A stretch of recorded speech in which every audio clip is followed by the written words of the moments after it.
Chapter 517. When Shen Feng entered the villa, she was obviously frightened by the three burly men sitting on the floor. They were bare-chested, wore tattered leather shorts, and had crisscross scars all over their bodies. She made the most feminine gesture that Rinpoche had seen since he met her. She stepped back and wrapped her arms around herself. Although she was indeed a woman who looked like a man, Rinpoche sized her up. Rinpoche sized her up and said, "You don't have a chest. What's there to hide?" "Boss, you are too mean." Shen Feng glared at him fiercely. "Good advice is unpleasant to the ear, and good medicine is bitter. The truth is always unpleasant." "Don't mind it," Rinpoche said casually. Shen Feng glared at Rinpoche again before asking, "They are?" "They are your colleagues and my bodyguards." "I recently discovered that Earth is too unsafe," Rinpoche said, feeling a little conflicted. "Bodyguards?" Shen Feng glanced at the three people inside. Their faces were ferocious, and their bodies were long. Their muscles were bulging, and there were all sorts of scars on their bodies. The coldness in their eyes when they occasionally turned their heads would cause one's heart to shiver. No one would dare to make a move on such people if they just stood there.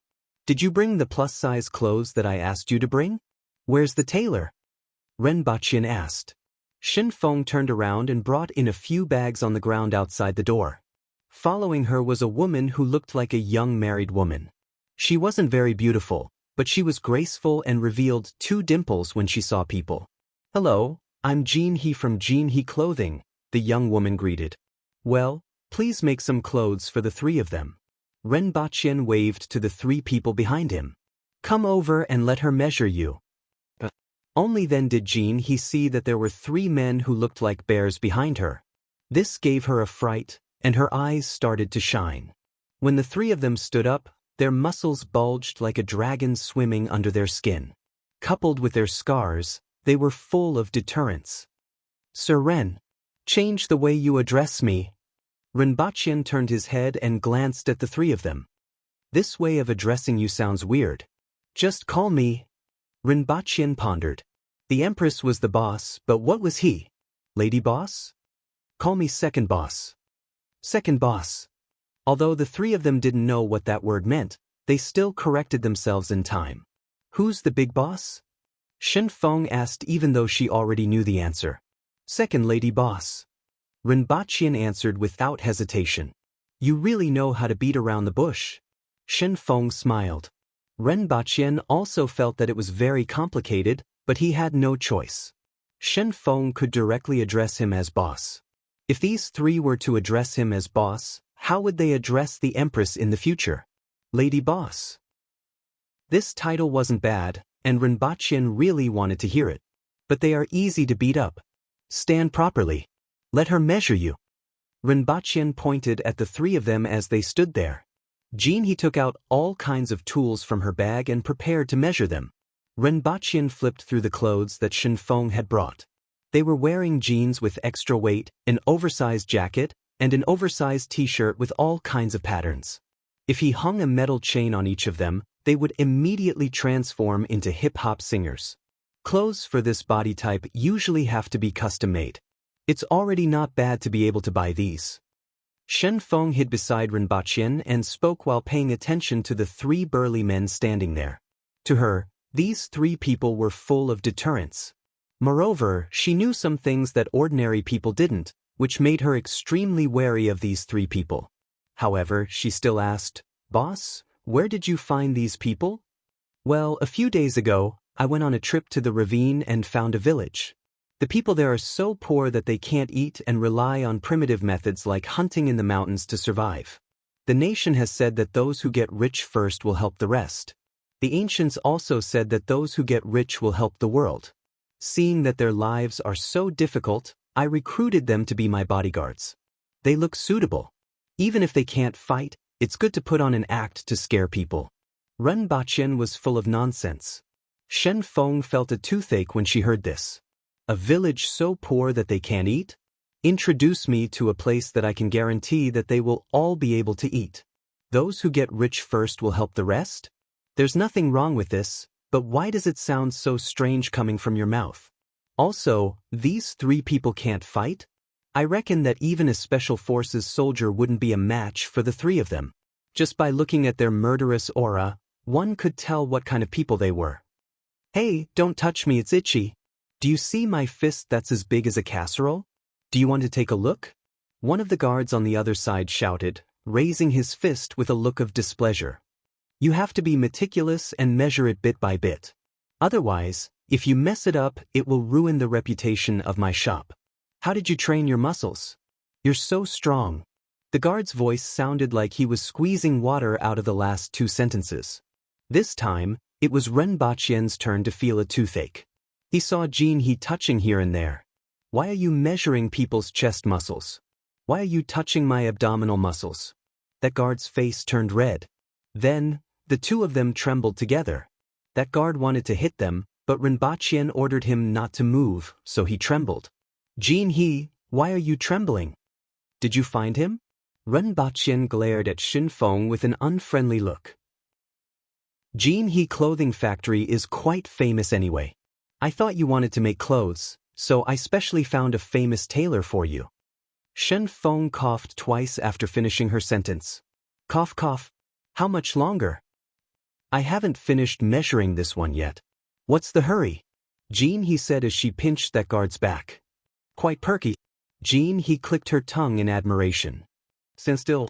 Ren Baqian saw that the guard's eyes were glowing fiercely and hurriedly said, This lady, we aren't selling our bodies or our skills, so please conduct yourself with dignity. Ren Baqian said, It's inevitable that we'll touch each other when we're measuring clothes. I've never seen you guys so troublesome. A few grown men are afraid that I, a woman, will take advantage of you. Jin He said, I'm not afraid, I'm just taking advantage of you, Ren Baqian muttered to himself. Today, he had finally seen it for himself. If a woman became coquettish, then there was really nothing for a man to do. However, you're really bold. This is a teddy and you still want to molest a Tibetan mastiff? Is this Jin He really a tailor? Ren Baqian glanced at Shin Feng again. Fortunately, after Ren Baqian spoke, Jin He finally restrained herself and conveniently took advantage of the three of them. It took her more than 10 minutes to measure their sizes. Even the thickness of the base of the thigh and the thickness of the ankle were measured. Ren Baqian increasingly felt that this wasn't like a tailor's, but more like a physical examination. Mr. Ren, do you want to make a set? Many wealthy businessmen make clothes here, and my skills aren't any worse than those overseas. Jin He looked at Ren Baqian with glowing eyes. Forget it. Ren Baqian waved his hand. Make 3 suits and 3 sets of sportswear for each of you. In addition, make another 30 sets of clothes of the same size. Ren Baqian was prepared to bring a few winged cavalry warriors with similar figures next time. This way, the size of the clothes wouldn't be too much of a problem and would save him some trouble. Shin Feng opened her mouth. Make another 30 sets? Bring another 10 people? In addition, find me a few cooks. They need to be able to cook in a big pot and have decent cooking skills. Let's start with 10 people. Ren Baqian said, Contact the developer and see if there are any houses for sale nearby. I remember that Wang Ji, who was previously investigated for economic crimes, has a villa nearby, right? How are we handling it now? With the addition of 10 winged cavalry warriors, this house was obviously not enough.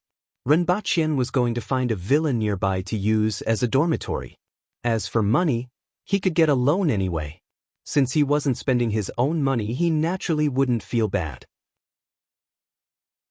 Chapter 5:18. On the second day after the 3 winged cavalry warriors arrived on Earth, Shin Feng left in the morning. Ren Baqian received a call from Yang Sen, which was naturally about these 3 people. This news had already reached the ears of some people in the upper echelons of the country. Everyone wanted to know what Ren Baqian wanted to do. Earth is too dangerous. With a few people, we can avoid what happened last time, Ren Baqian said. That was just an accident, Yang Sen reiterated. The wreckage of the flying motorcycle has already been checked, and it should have malfunctioned. That car accident was also an accident, Ren Baqian said faintly. Don't worry, I won't bring too many people, Ren Baqian said. Not just these 3? Yang Sen immediately became alert. There will be a few more, but not too many. There are so many people on Earth. Are we lacking a few dozen people? They are different. Don't worry, they are all the same. I will restrain them and abide by the law. I'm the most law-abiding person, and so are my subordinates. In any case, it was a foregone conclusion that Rinpoche would bring people over. This incident also alerted the people in the upper echelons and made some people ponder. On the one hand, Rinpoche could bring people over. If he really brought a large number of experts, many people would feel uneasy. After all, these people were so strong that ordinary firearms were useless against them. In a city, such an expert's destructive power was no less than a small army. On the other hand, since he could bring people over so easily, could he also bring people over? Rinpoche previously said that it would be difficult, but it didn't seem like that at all. Perhaps there would be restrictions. Just seeing that he only brought 3 people, it was obvious that there would be restrictions. In other words, it could be done as long as it was within the limits. So what were these restrictions? Besides going through Rinpoche, was there any other way? Many people wanted to know the secrets here, but they didn't dare to risk angering Rinpoche at this time. After all, they had to rely on him in all aspects. Especially after he brought people over, it became more troublesome to deal with. They must be checked for diseases. As you know, different environments have different strains of bacteria, which may have a great impact on Earth. Are there any new diseases related to me now? Rinpoche asked casually. After such a long time, whether it was a disease from Earth or that world, there had never been a spread between the two worlds. After chatting with Yang Sen for a while, Rinpoche finally agreed to give the 3 of them a test. It was the same as bringing pets from abroad back to China, and they needed to go through inspection and quarantine.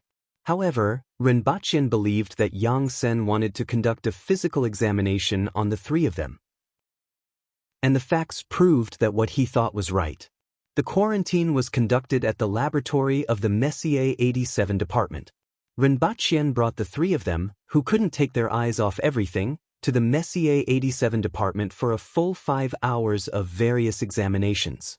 While Rinpoche and Yang Sen were chatting at the side, the 3 of them injured more than 10 so-called quarantine officers. The one who suffered the most serious injury had a small portion of his bones broken, and this was under the circumstance that they were being lenient. The reason was that someone had touched their balls. A black off-road vehicle was parked a few hundred meters away. 2 men in it used binoculars to look at a villa in front of them. In front of the villa were 3 bears who were wearing baggy sweatpants and were bare-chested, revealing their muscles and scars. One of the 3 men was lifting a black car and exercising up and down, while the other 2 were sparring. Within the range of their sparring, it was as if an excavator had passed by. The lawn was almost completely gone, and mud was flying everywhere. This extremely mysterious scene gave the 2 of them a headache. Are all the people in the blessed enclave like this? One of them asked. I don't think so.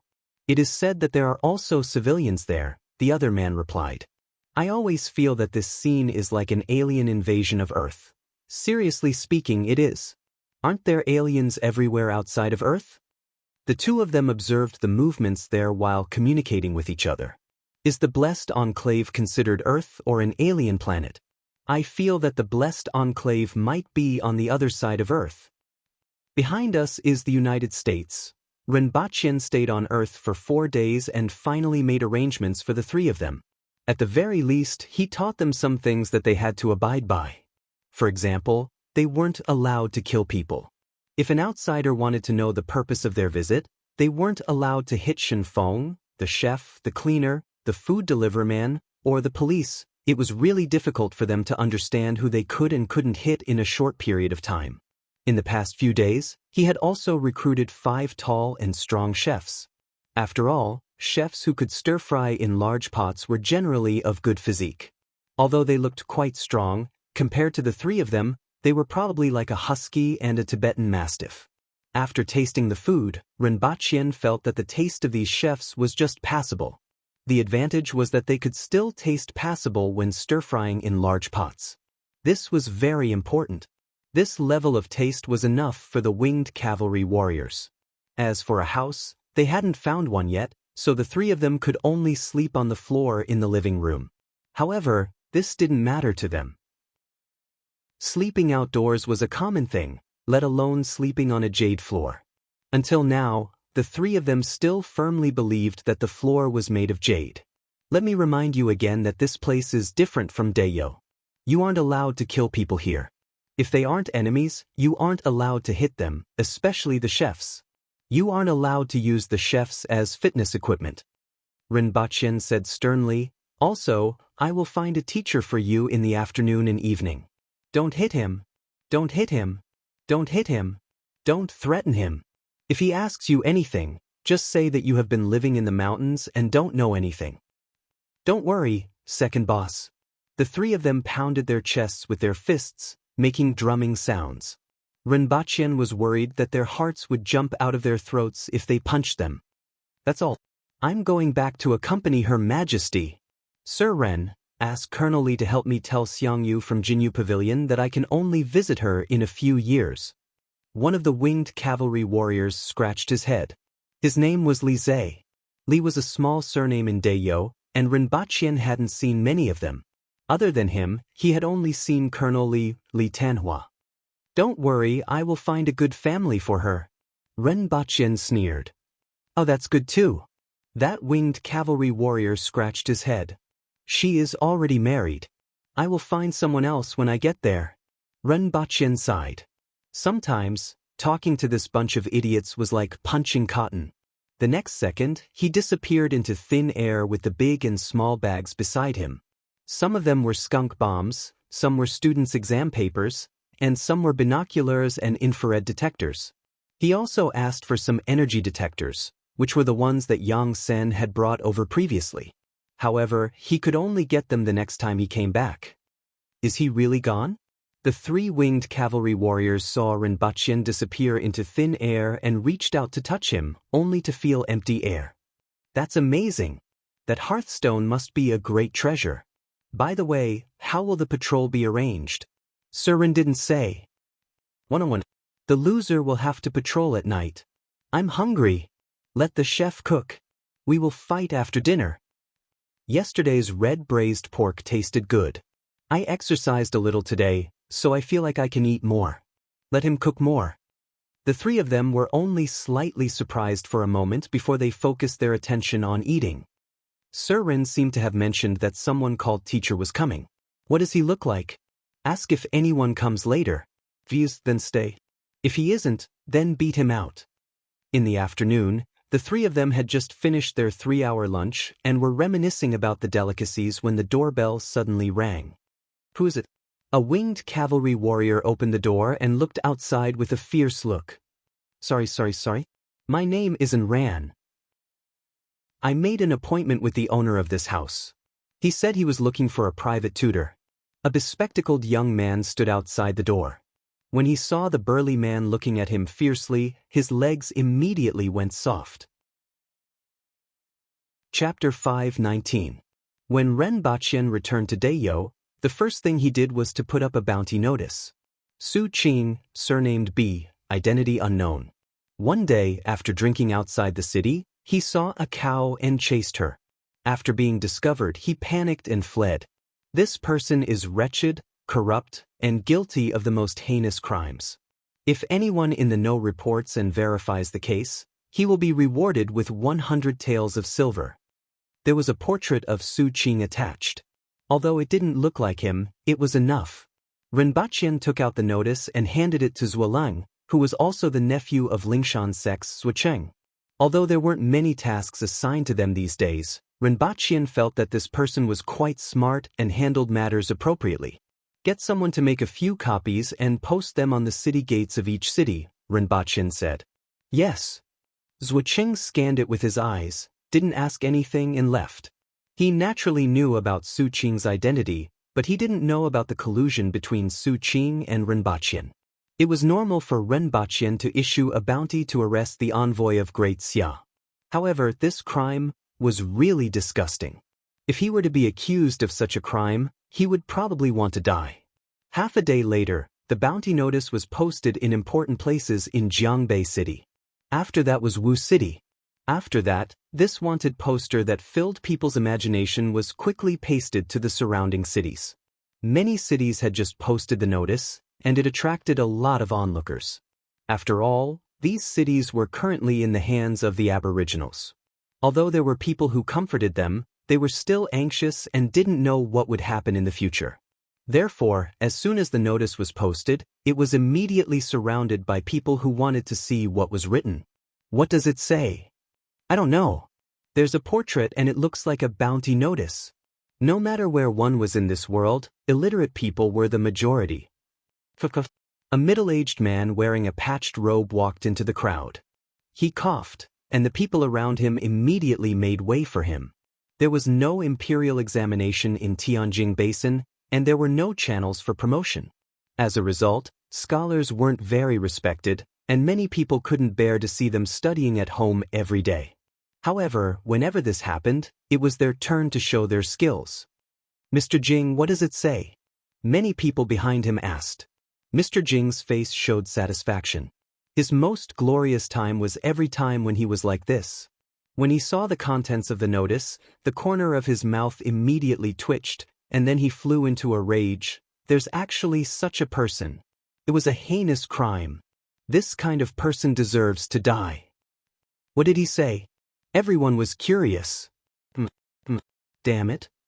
Mr. Jing cursed again before reading the contents of the notice. The crowd immediately burst into an uproar. No way. Is that true? I've heard of it. It happened in Jiaozi village. A young man in the village was discovered. What happened next? Someone immediately asked. Then he disappeared.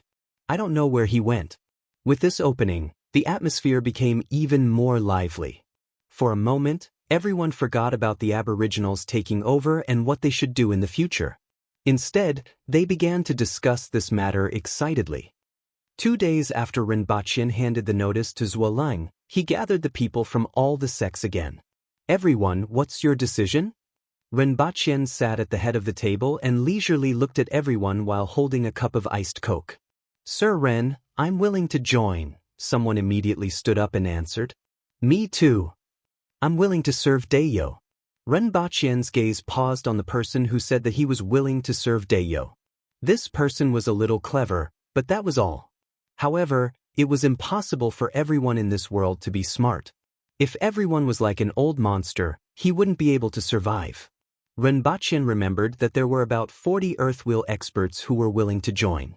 This meant that apart from the people from the hidden village, more than half of the remaining 63 Earthwheel experts were willing to join. Every sect had one. However, Rinpoche also noticed a problem. Most of the sects left one person behind. After thinking for a while, Rinpoche understood that they didn't want their sects to completely become vassals of the imperial court.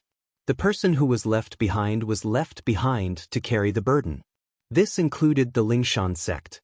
As for the Golden Ring residents, except for Painting Fairy, the remaining 4 spirit wheel experts all spoke up. Even Zhan Changkong was the same. It seemed like the Golden Ring residents was really determined. As for those man-wheel experts who had lost their chief and elders, they naturally wouldn't give up this opportunity. Rinpoche looked at Qingyun Sword and Zhuo Cheng, who both closed their eyes and remained silent. That's it then. Those who joined the rearguard commandery can stay. The rest can go back first, Rinpoche said faintly. After a while, the courtyard was half empty, and only about 60 people remained. Congratulations to everyone for making a wise choice. Rinpoche placed the Coke on the table and raised his voice. You are the first batch, the easiest batch to join, and also the batch with the most opportunities. In the future, you will be working for the imperial court and Her Majesty. Therefore, no matter what happens, as long as you abide by the laws of the rearguard commandery and Dayo, the imperial court and Her Majesty will support you. At the very least, I will be your backing. I don't know what you want. Maybe it's money, maybe it's power, maybe it's women, maybe it's treasures. Rinpoche looked around at everyone and then said forcefully, Sure. As long as you do what you should do. I don't need to say anything else. If you need various kinds of medicinal herbs, as long as they are available in the 60,000 mountains, you will have the opportunity to get them. At least in a few years, you will be able to say goodbye to your former selves. The rearguard commandery implements 2 distribution systems. One is your salary, which is easy to understand. At the same time, everyone has a fixed amount of medicinal herbs to purchase. What Rinpoche said at this moment was what everyone wanted to hear the most. Power and beautiful women didn't mean much to most earthwheel experts, but the quota to purchase medicinal herbs was what they needed the most. Sir Ren, how many medicinal herbs will be purchased? You can write down the items you need and hand them in. After that, the quota will be determined according to the function, rarity, and value of these medicinal herbs. At the same time, I have another important news to inform you. Just now, I said that there are 2 distribution systems. The most important is the second system, which is the points system. No matter what mission you do, you will get points. The more dangerous the mission, the more points you will get after completing it. As for points, you can exchange them for things that you can't buy even if you have money. For example, heaven-grade weapons. I think everyone wants them, right? Rinpoche smiled at everyone. Everyone immediately became spirited. For example, secret manuals. Whether they are passed down from the Hao Nation, Great Xia, the Yun Nation, or even the various sects. As soon as Rinpoche said this, everyone's faces suddenly changed. Many of them were ecstatic, but many of them looked gloomy. Sir, this must not be done. Someone immediately stood up and objected. He couldn't care less about offending Rinpoche. The martial arts of a sect were the foundation of a sect. How could it be passed on to outsiders? Rinpoche had already expected this reaction and naturally had a countermeasure. Don't worry. Each of your sects can choose 3 core martial arts manuals and submit their names to me. They will only be placed in the Royal Library and will not be included in the points exchange list. Furthermore, the martial arts exchanged for points must not be passed on to others. Otherwise, regardless of whether it is the imparter or the learner, they will be killed without mercy. Rinpoche's words made those people's faces ease up. In addition to heaven-grade weapons and secret manuals, there are also treasures. Some rare treasures will also be included in the points exchange, such as Kirin blood. The blood of a true dragon. Rinpoche thought of the husky in the pond in the palace. Back then, the 7th prince of Great Xia used the blood of a true dragon to exchange for its essence blood, right? Although it was useless to him, it should be of great use to some people. Furthermore, this was just an example. If someone really needed it, they could just give it some blood. In any case, it was such a big lump that occasionally giving some blood was beneficial to its health. Sir Ren, are you serious? Upon hearing this, many people couldn't sit still and immediately stood up. Whether it was heaven-grade weapons or secret manuals, there would always be a chance if they put in more effort. However, some treasures really couldn't be obtained anywhere.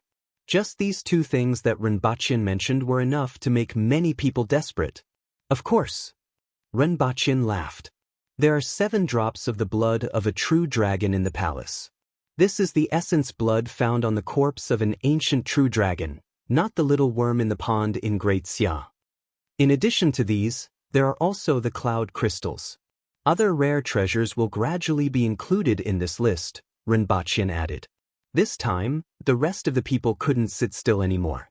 If treasures like the blood of a true dragon and the blood of a Kirin were only needed by a small number of people, then everyone needed the cloud crystals.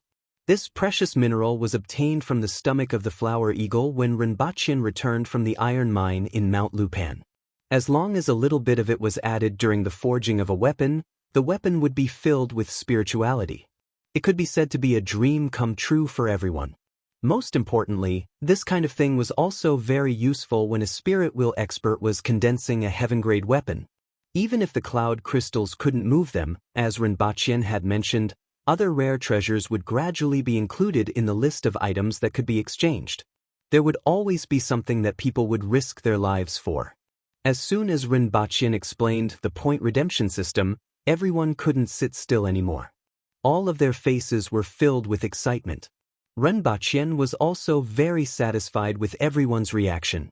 This way, the temptation he gave them was great enough, and he wasn't afraid that they wouldn't work hard. As for the points that could be exchanged, well, this was good enough to look at. Although it wasn't unattainable, it would still be difficult for even a spirit wheel expert to achieve it. If it was an ordinary mission, it would probably be impossible to achieve it in a lifetime. It would only be possible if one completed many more difficult missions. If someone could really achieve it, such a person would be valuable enough for Renbachian to use rare treasures to win him over. Chapter 520. There were a total of 47 Earth Wheel experts and 11 Man Wheel experts who had become members of the Rearguard Commandery.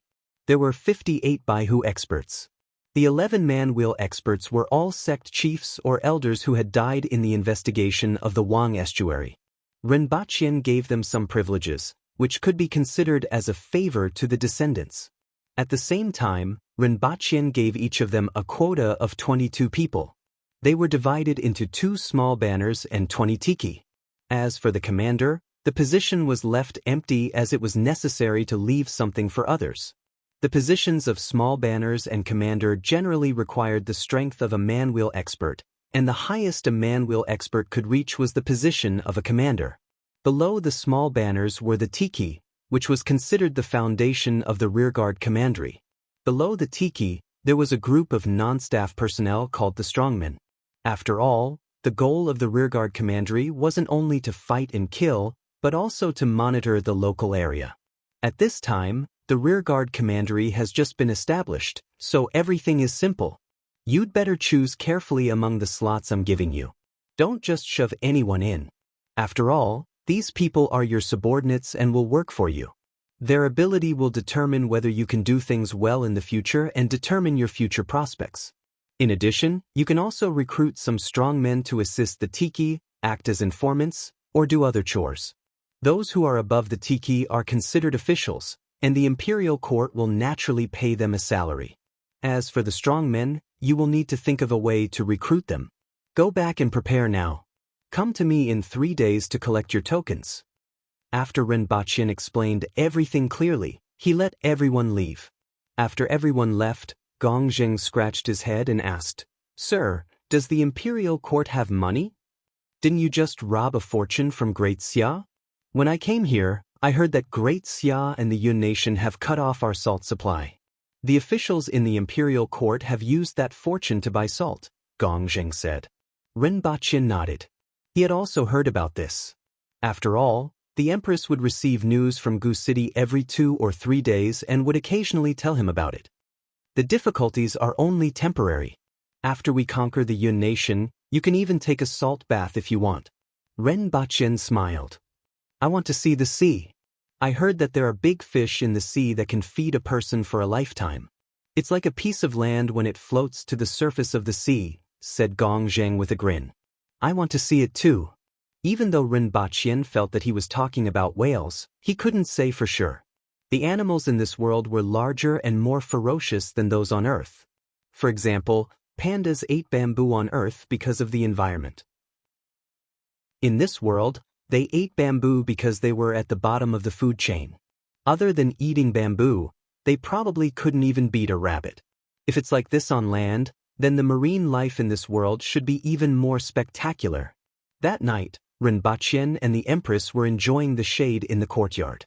When they heard a guard report that someone who claimed to be an old friend was here to see Renbachian, they knew that the person they were waiting for had arrived.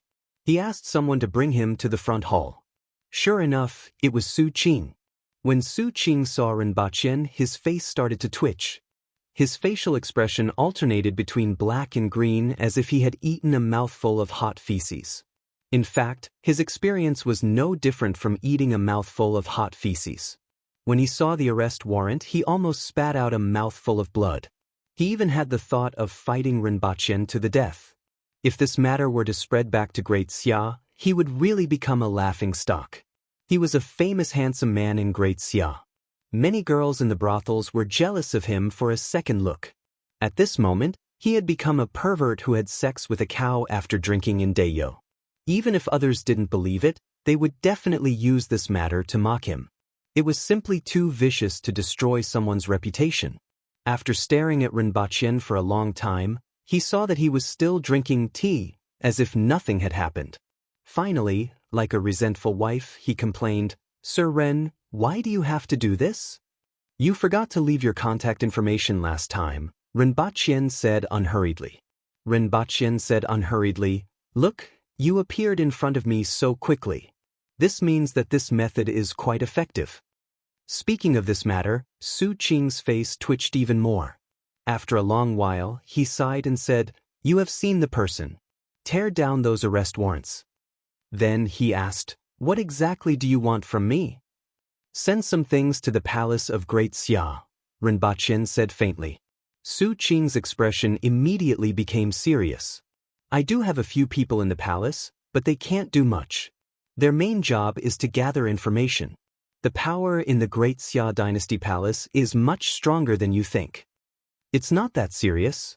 Just help me put a few small things in the palace. You can put them anywhere, such as in the garden or in the grass." "What are you going to do?" "Come, look at this thing." Rinpochen picked up a gray cylindrical object on the table and said, it was green and had been sprayed with camouflage patterns. There was a safety switch on it. Since it didn't need to explode, the outer shell was made of ordinary aluminum. "Is this the kind you used in the north?" "I've said it's useless. It can be used against ordinary people, but it's useless against experts," Su Qing said immediately after taking a look. "It's not what you think." Rinpochen knew that Su Qing had misunderstood and thought that he was holding a grenade. "It's not easy to plant people in the palace. I won't let them take risks easily. Let's go out of the city. I'll show you." Rinpochen called out to Shi Hu was outside, and went to the backyard to get Lin Xiaola, who was sleeping soundly. She even bit him. "Take this and throw it as far as you can," Rinpochen said to Shi Hu. "Okay, I'm familiar with this thing." Shi Hu was elated when he saw the thing in Rinpochen's hand. He had used it many times in Liao City, although this one was a little different. "Retreat." Rinpochen handed the thing to Shi Hu, turned around and ran back. Su Qing was puzzled. As far as he knew, this thing wasn't very powerful, but he still followed Rinpochen and ran. Lin Xiaola was sitting on the ground yawning. She looked around and landed beside Rinpochen in a flash. Shi Hu was left standing there with a silly smile on his face. He turned to look at Rinpochen, rubbed his head, removed the safety ring and weighed it in his hand. Based on his experience, this thing would explode in a few breaths' time. He didn't know why Rinpochen was running so fast.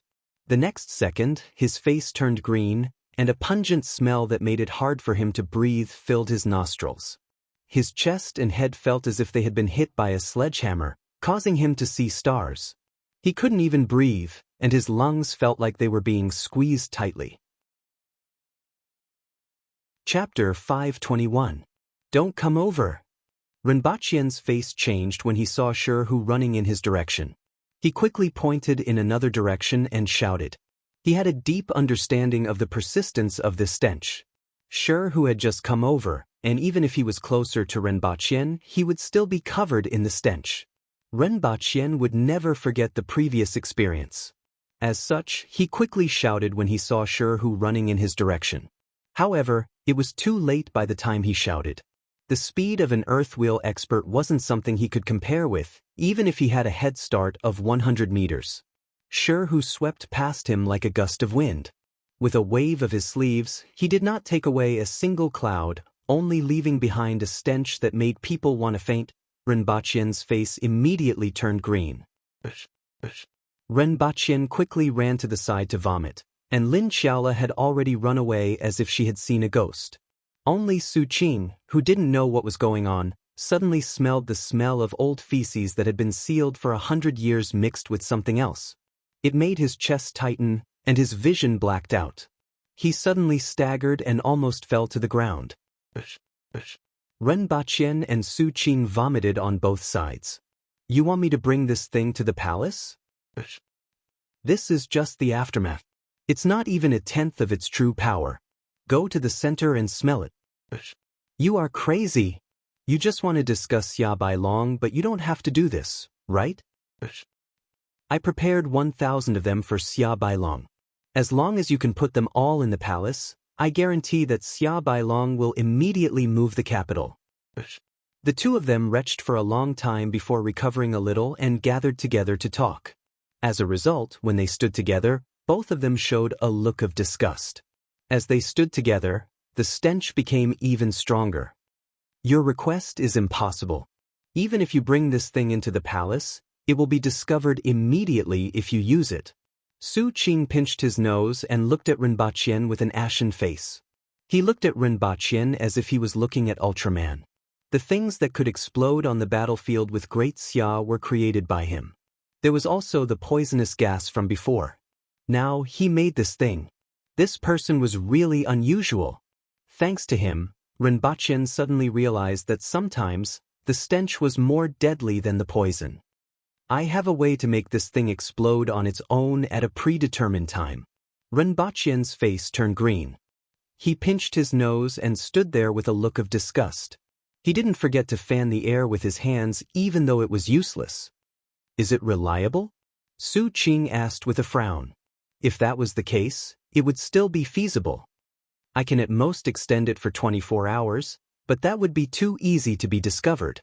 It would be best to extend it for around 2 hours. What is your purpose in doing this? 1,000 of these things releasing their stench at the same time. Don't you think Xia Baichong's expression will look good? He gave me so much trouble, so a little revenge can be considered reciprocation. And after this, I will tell him that I did it. He won't be able to take this lying down and will send troops. At that time, your opportunity will come, Rinpochen said. Although Dayo was already fighting on 2 fronts, he wasn't worried. Almost all of Great Xia's soldiers who could fight were dead. Now, only a small number of soldiers were left in the country, as well as the ones stationed at the border of the Yun nation. Hongwu didn't feel too much pressure. As for recruiting and training new soldiers in Great Xia, the Yun nation would probably have become the Yun Protectorate by then. He had enough confidence in the brains and combat power of the Aboriginals. The two were complete opposites. The only thing he needed to worry about was rations. Su Qing pondered for a moment, nodded, and said, "Give me the things. I can't guarantee that all of them will be useful. 1,000 of them is too much, and it will be difficult to transport them into Great Xia's palace. However, I should be able to transport some of them. Come and collect them in 3 days and I will give them to you. These things can only be stored for half a year. After that, they will be leaked. I hope you can get them as soon as possible," Rinpochen said. He reached a consensus with Su Qing after a few words. Rinpochen could take revenge, and Su Qing could also get the opportunity he wanted. He had no reason to refuse. By the way, you said that the people in Great Xia's palace are very strong. As far as I know, there are only a few spirit wheel experts in Great Xia, right? It's not as simple as it seems. A spirit wheel expert has a lifespan of at least 200 years. The royal family of Great Xia has been looking for talented young people and has accumulated a lot of strength over the past few hundred years. As far as I know, there are at least 8 spirit wheel experts in the palace, and at least 3 of them have condensed heaven-grade weapons. Rinpochen nodded thoughtfully. 8 spirit wheel experts weren't even comparable to Tianjing Basin. However, this was only the palace.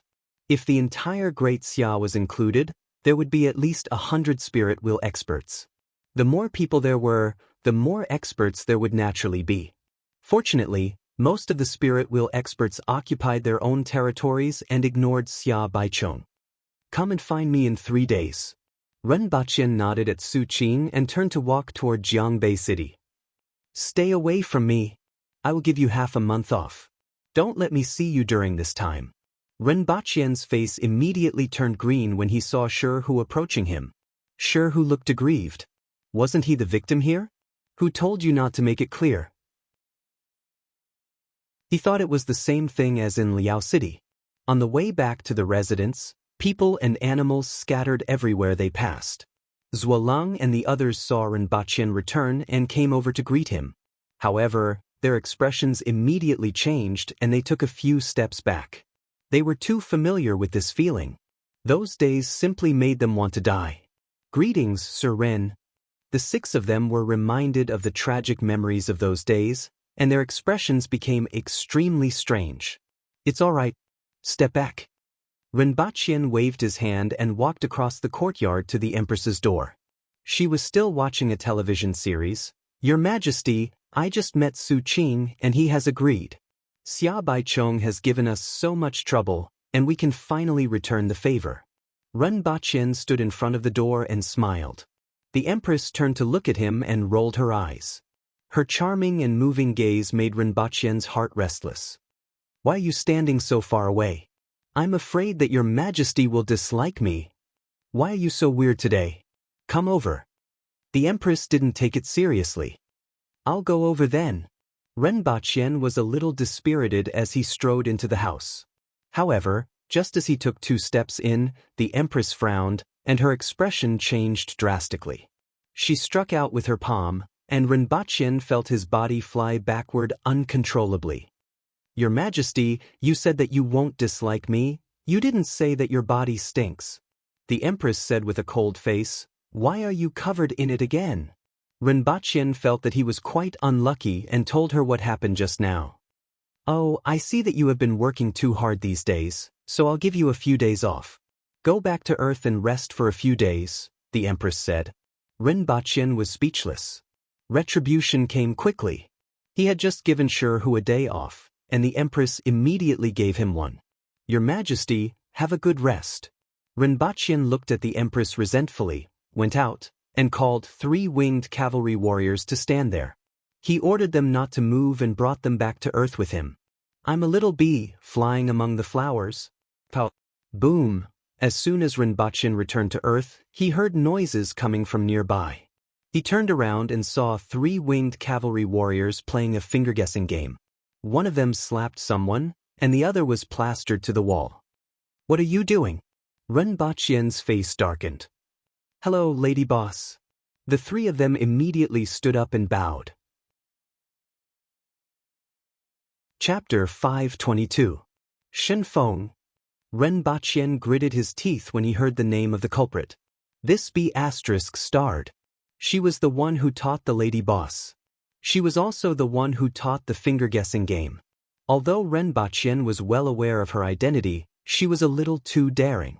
Of course, Rinpoche had sufficient reason to believe that if he fired her and found another assistant, it would still be someone from the nation. Perhaps he should go abroad and find a Chinese person. Rinpoche thought about it and asked, did I say anything that I shouldn't? The 3 of them turned around at the same time. Rinpoche was a little doubtful whether they knew what he had said, but he didn't ask any further after hearing their reply. He went upstairs, changed his clothes, and called Shenfeng. Where are you? Come to my place. Rinpoche's voice was very calm, and he couldn't tell whether he was happy or angry. However, he was still somewhat dissatisfied with Shenfeng. Although she had been doing a good job recently, he wasn't happy to hear her try to get information out of her. I want to resign. Shenfeng shouted at Rinpoche as soon as she answered the call and immediately hung up. Rinpoche was stunned. What was wrong with Shenfeng today? He hadn't caused any trouble for her yet, but she actually dared to say that she wanted to resign? She even hung up on him? Before he could figure it out, his phone received 3 photos in a row. They were 3 selfies of Shenfeng. He saw a bald, angry, and wearing a patient's uniform. Was it a pig's head? His eyes had become slits, and one side of his face was completely swollen. He didn't know what kind of medicine was applied on it. His hair was shaved, and his head was wrapped in bandages. The background should be a hospital ward. The other photo showed his arm in a cast. Shenfeng then called again. Did you see that? Look at what your B** starred has done. I'm not doing it anymore. I'm not doing it anymore. Boo. Perhaps it was because she was thinking about her tragic experience, but Shenfeng actually started sobbing. This was quite rare. After all, she always had a very cold and neutral image, and it was rare to see her so emotional. It turned out that she was still a woman.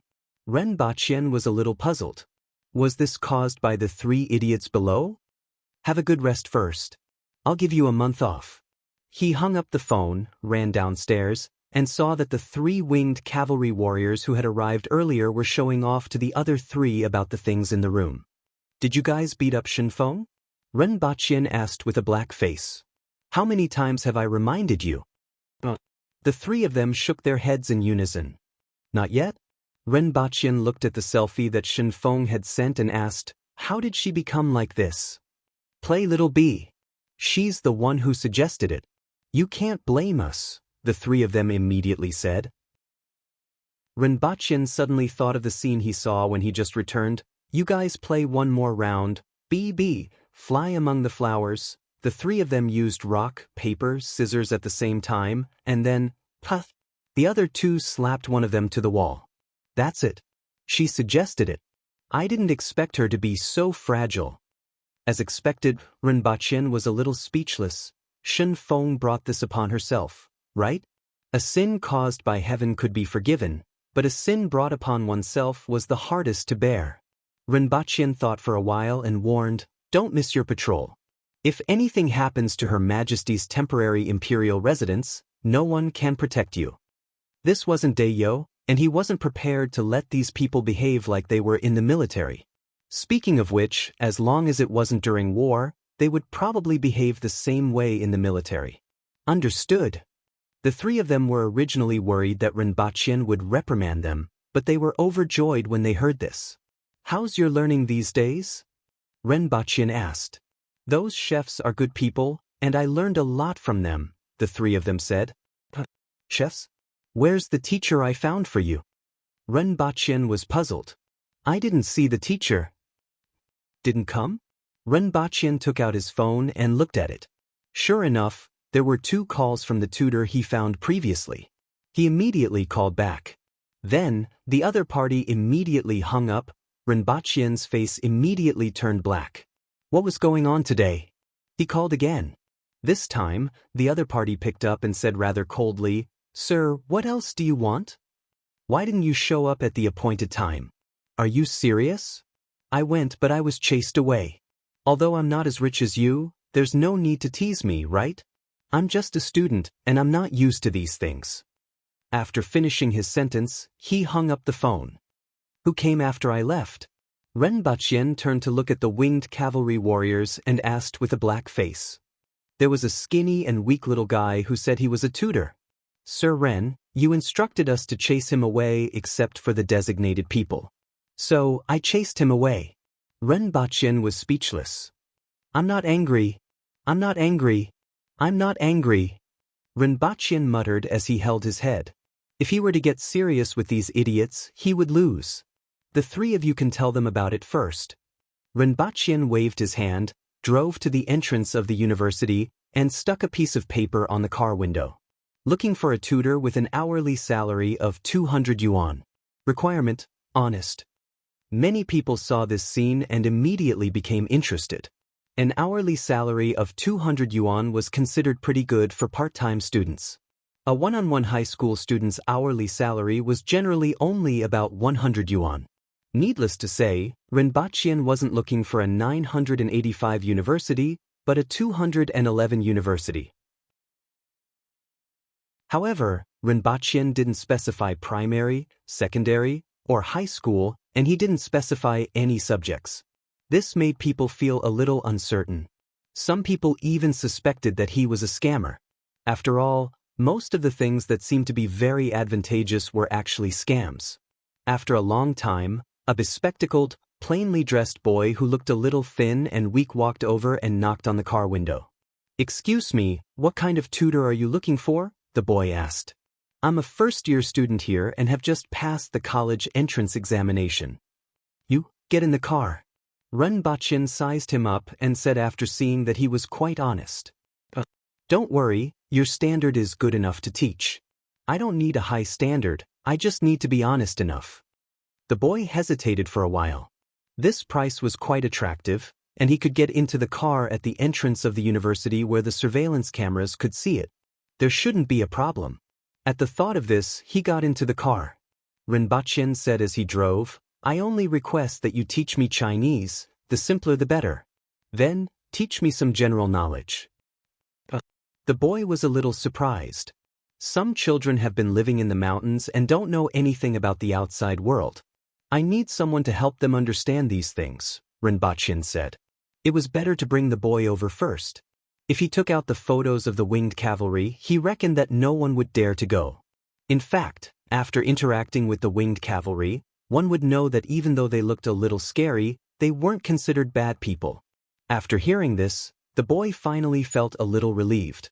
In his opinion, they should be children from very poor areas. Although he didn't know why the person in front of him was doing this, perhaps he was a good person? Did he adopt some children from the mountainous areas? At the thought of this, the boy immediately felt a deep sense of respect. He was born in the countryside. If it wasn't for the help of some kind people, he was afraid that he would have been like those children in the village and dropped out of school to work before graduating from primary school. As a result, he respected and liked these kind people from the bottom of his heart. Not in the city? The boy asked when he saw that Rinpoche had been driving out of the city. Don't worry, I will reimburse you for your travel expenses. The time spent on the road will also be calculated according to the teaching time. There's no need. This price is already very high, the boy said with some embarrassment. It doesn't matter. This group of children doesn't know much. You might have to put in some effort, Rinpoche said. I will work hard, the boy said. He swore in his heart that he would definitely help them and teach them what he knew.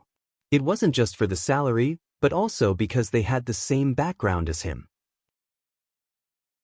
This thought persisted until Rinpoche opened the door of the villa. Well, these 6 are the students you will be teaching. Rinpoche smiled amiably. Chapter 523. Sir, I'm afraid I can't do this job. The boy trembled as he looked at the 6 burly men in front of him. They were 1.8 meters tall, more than half a head taller than Rinjie, and more than twice as wide as him. They stood in front of him like a wall. Also, their bald heads, ferocious faces, and cold gazes didn't look like good people in any way. The most important thing was the crisscrossing scars on their bodies. You're telling me that they're children from the mountains? How are they like children from the mountains? How are they like children from the mountains? How are they like children? Even the legendary gangs aren't this scary, right? Are they bandits? How should I address you? Rinpoche asked with a smile. Dingjie. Sir, I don't have money. My family is from the countryside, and our family doesn't earn more than 10,000 yuan a year. Dingjie looked like he was about to cry, and trembled. Don't be afraid. They are good children and very straightforward. It's their parents' fault that they look like this, not them. Don't judge a book by its cover, right? Rinpoche said kindly. But they really aren't children. Just treat them like children. Rinpoche said decisively. I can't do it. I feel like I'm the child.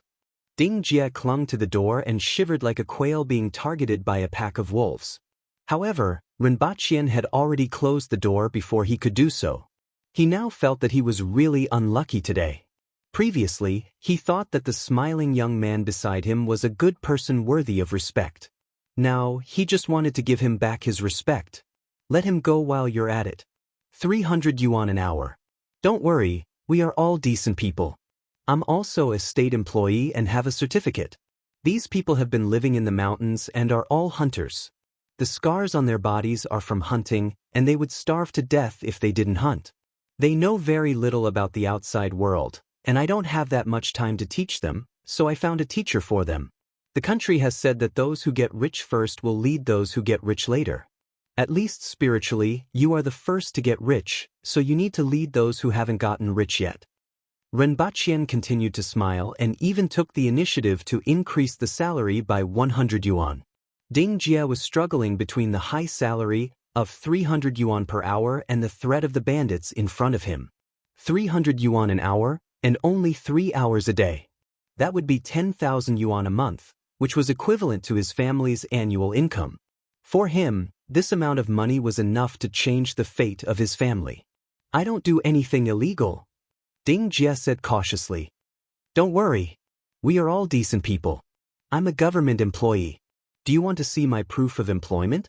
Rinpoche smiled. Yes, Rinpoche's mouth twitched.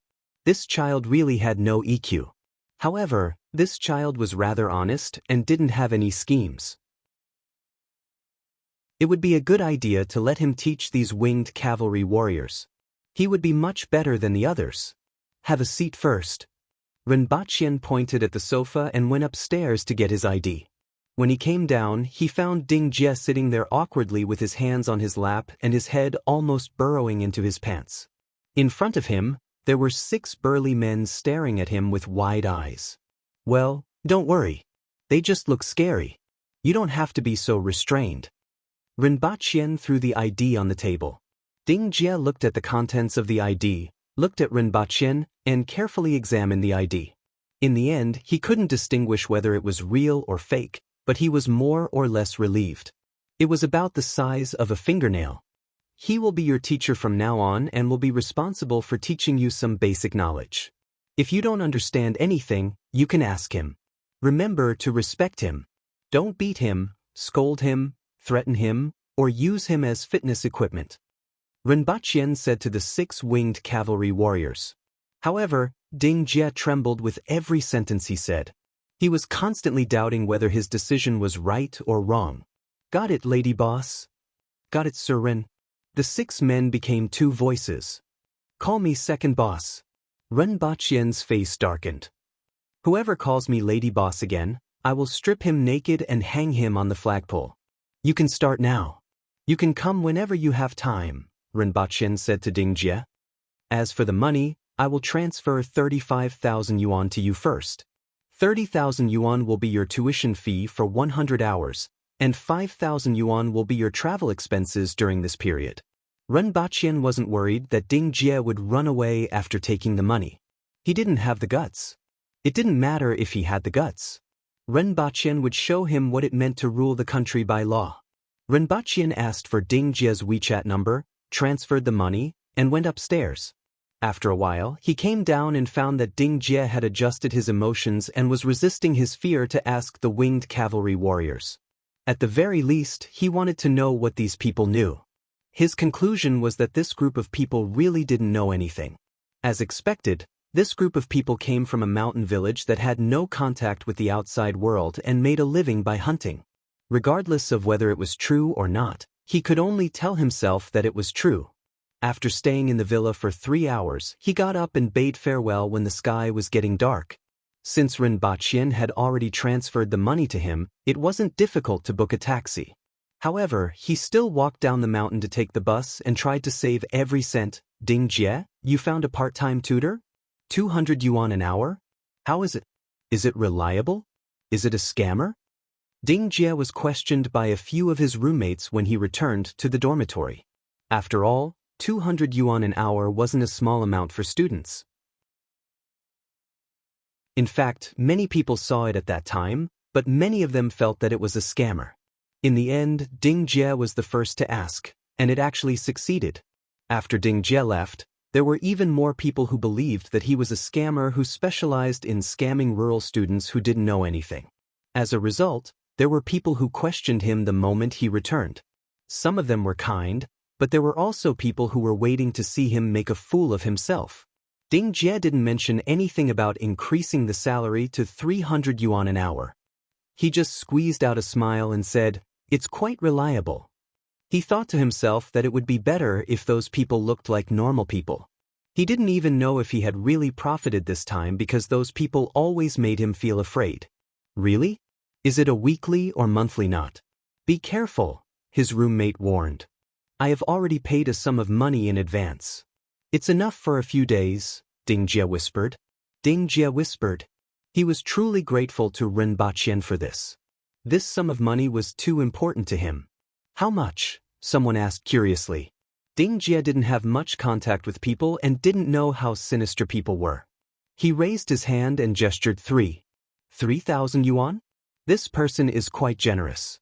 You have met a good person, someone immediately laughed. How do you know it's not 300 yuan? Someone immediately asked.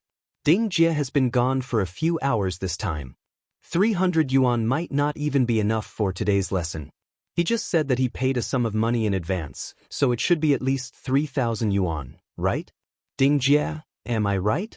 The person who spoke just now laughed. He was very confident in his judgment. Ding Jie opened his mouth and then nodded. In the end, he didn't mention that the other party paid 30,000 yuan in advance.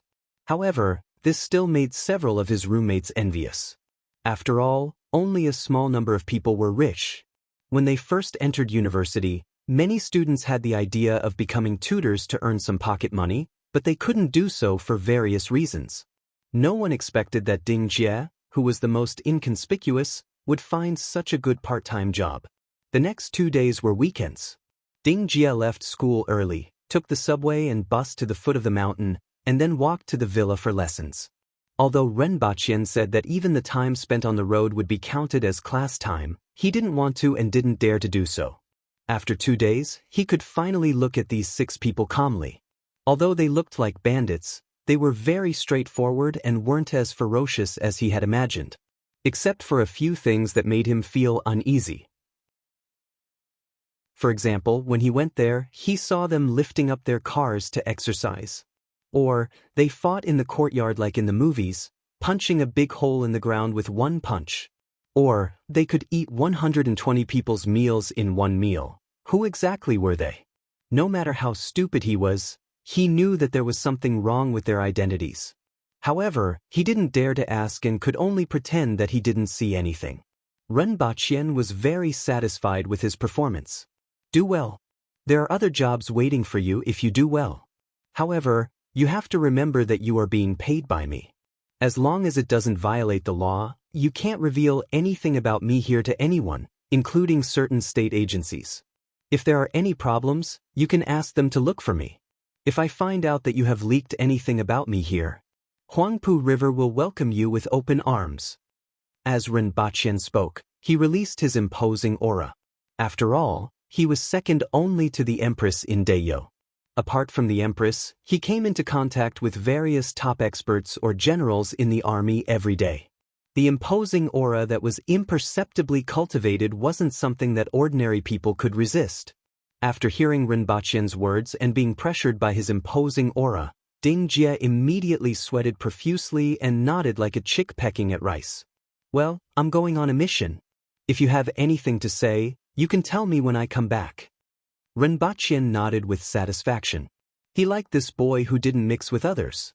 He might be a little clumsy, but he was more reassuring than Shen Feng. Chapter 524. There's no more wine. One of the winged cavalry warriors pondered. There's no more wine.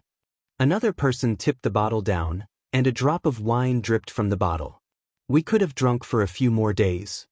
The 3 winged cavalry warriors looked at the 3 people opposite them. This wine was originally enough for 3 people to drink for a few days, but now that there were 6 of them, it was immediately gone. Did you bring money? The 3 of them rummaged through their pockets and pulled out a handful of silver fragments. Can it be used? I think they use another kind of money here.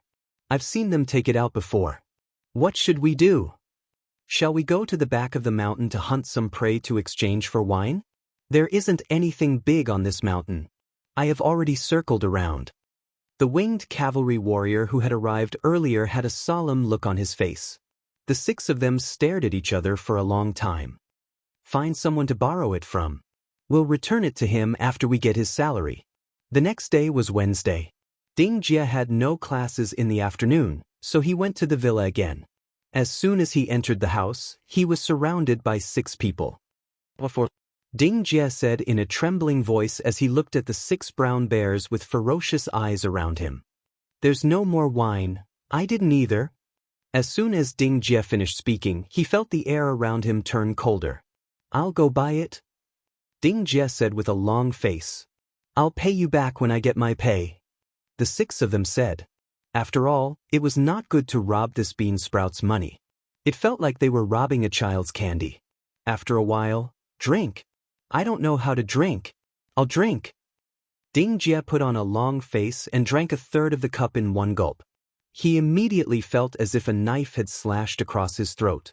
Then, his stomach was filled with heat, causing his face to immediately turn red. Little B, how do we play? I see. The 6 men whispered to each other for a long time before their gazes landed on Ding Jie again. No, I really don't. You guys play? I'm sorry, I'll play. Ding Jie pulled a long face. What did I do wrong? I'm a tutor. I'm a tutor. I'm not here to buy wine for you, nor am I here to drink with you. Didn't we agree not to threaten teachers? Two little bees, flying among the flowers. Flying. Fly. Fly. Put. One of them flew out and slammed heavily into the wall. Bang. The whole house was shaking. Ding Jie's face turned green when he saw this. His dizzy mind immediately sobered up, and he said in a trembling voice, "Can I stop playing? Don't worry, you are so fragile, I will be gentler." The winged cavalry beside him comforted him. Ding Jie, is it the difference between dying without an intact corpse and having an intact corpse? Do you want to beat me to death? How can a real man be so timid? Another winged cavalry warrior grinned, and the scar on his face became even more hideous. But I'm really scared. I'm different from you guys. Two little bees, flying among the flowers. Fly, fly, fly, pow, bang. Ding Jie was trembling like a quail. By the time the sky turned dark, the faces of the 6 winged cavalry warriors were swollen like pigs. Miraculously, Ding Jie was unscathed. "Brat, you're awesome." One of the winged cavalry warriors laughed heartily and patted Rinpoche's shoulder, almost knocking him into the ground. "Not bad, not bad. I didn't drink your wine for nothing today. Tomorrow I will teach you a set of boxing techniques. It's the most powerful boxing technique in our village. Everyone practices it, and it will make the neighboring village jump up and down." Ding Jie was still a little dizzy when he left the villa. When the wind blew, he felt even more dizzy. However, the joy of surviving a calamity still filled his heart. Someone is going to teach me boxing techniques? He was looking forward to it and wondered if he could become as powerful as those people. When he reached the foot of the mountain, 2 people got out of a black off-road vehicle and carried him into the vehicle. He then fell into a deep sleep. When he woke up, he found himself in a room. The surrounding environment was already pretty good for him. To others, it was just an ordinary room decoration in a motel. He turned his head and saw a man and a woman sitting beside him. They were both in their 40s. "You're awake." "You are? We're from the National Security Agency. Please assist in the investigation."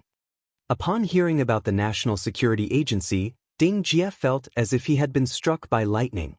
A wave of fear gripped his heart, making him almost unable to think. Seeing his expression, the 2 of them calmed down. This kid was easy to deal with. "I didn't do anything illegal," Ding Jie said with difficulty. "We have to ask to know whether you did or did not. Tell us about the villa on the mountain, the one you went into. Why were you there?" Ding Jie almost cried when he heard this. It was indeed because of the group of people on the mountain. Wasn't that guy surnamed Ren a citizen of the country? Could he be lying to him with a fake certificate? "Give me a glass of water first," Ding Jie whispered. After drinking half a glass of water and feeling a little better, he told them about being a home tutor. "What have they been saying these days? Tell us what you know." "If I tell you, will you arrest them?" Ding Jie asked carefully. "No, but we need to know something," the man said. "Then I can't say."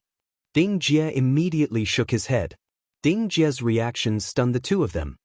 "Did he threaten you?" Ding Jie nodded vigorously. "We are citizens of the country. We can protect you." Ding Jie shook his head again. "Do you think the country can't protect you?" Ding Jie shook his head. "Then what are you afraid of? Do you think we can't protect you?" Ding Jie nodded heavily. The 2 of them were speechless. "Does your family know that you are so honest? If you don't tell us, we can arrest you." The man put on a stern expression. If possible, he didn't want to do this. After all, he still hoped to get the other party's help. However, this guy was too funny. Ding Jie trembled, but after thinking about what that person said, he mustered up his courage and said, "He said his name is Rinpoche.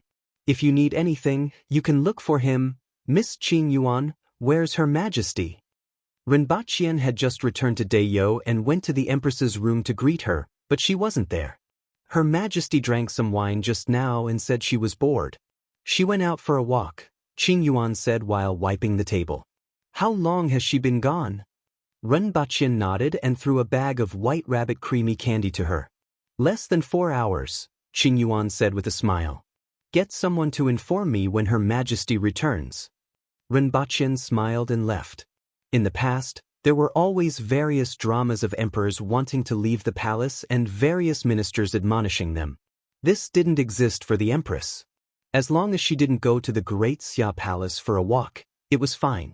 With the empress's strength, as long as she didn't run into an enemy encirclement, no one in Tianjin Basin could do anything to her. In everyone's opinion, the empress was bored and wandering around the city or not far from it. However, at this moment, the empress was holding a bottle of wine and standing at the foot of a mountain in the distance. In front of her was a winding mountain road that wasn't considered steep. The mountain road was about 3 meters wide and had been excavated for many years. After passing through this winding mountain road, there was a vast expanse of open space in front of her.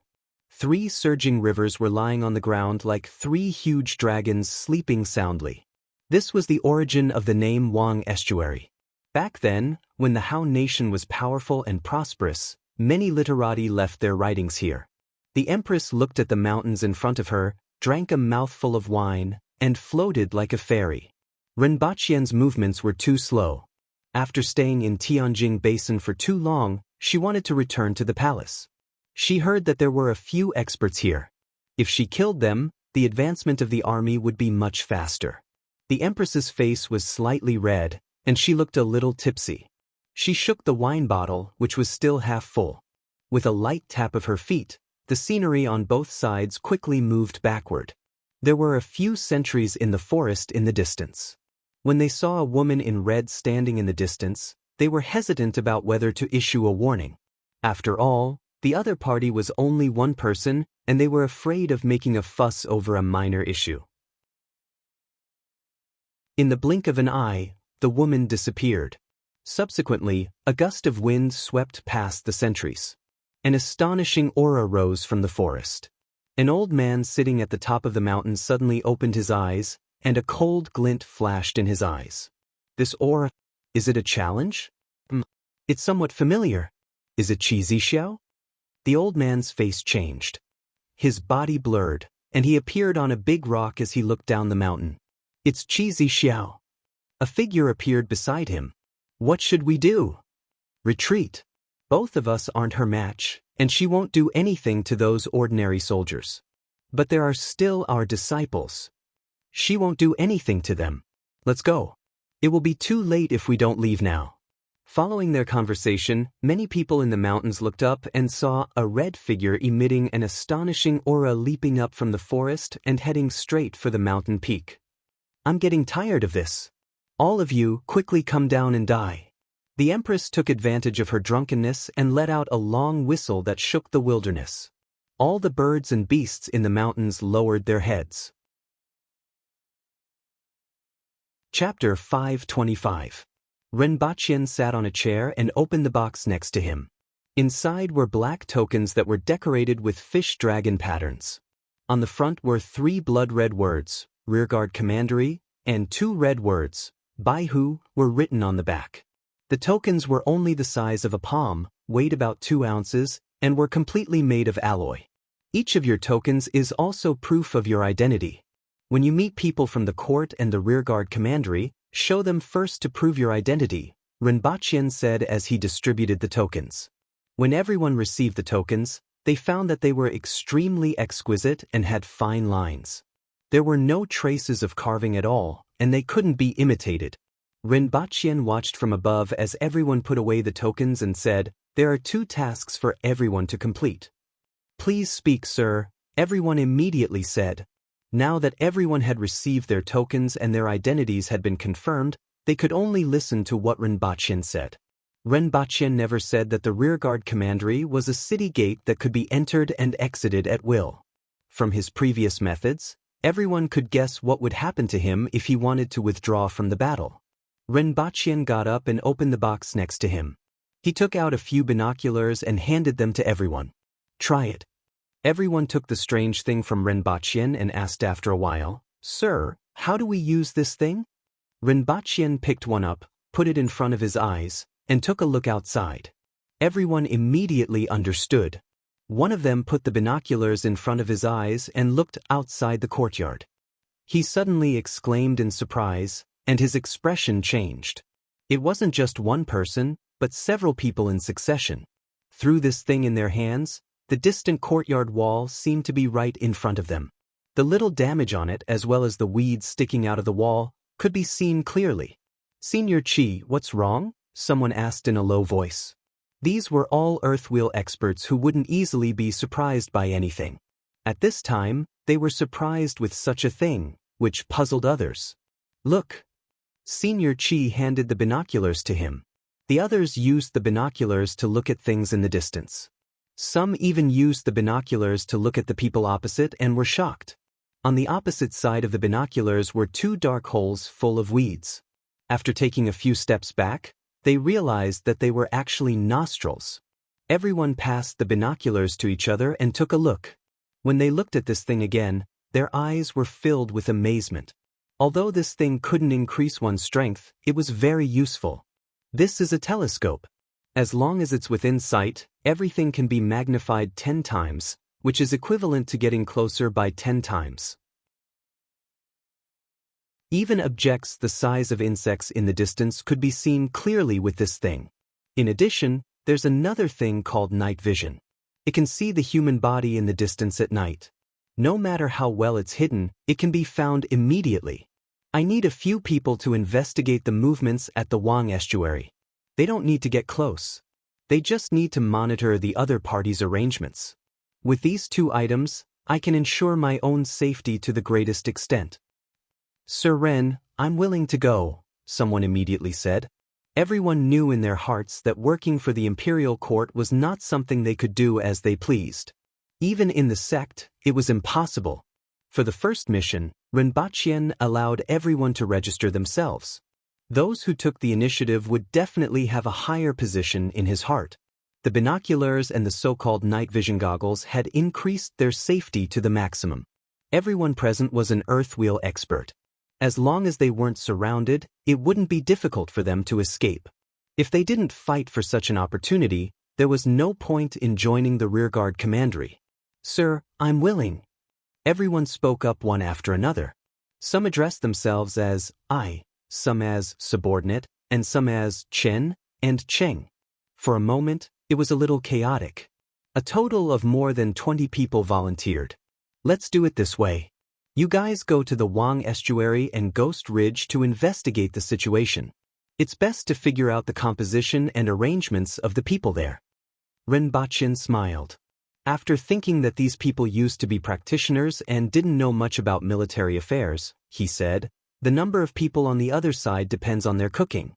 After all, they can't eat cold food outside every day and have to cook." Rinpoche roughly explained some of the things he had seen before, which surprised everyone. They didn't expect him to know these things. Everyone quivered.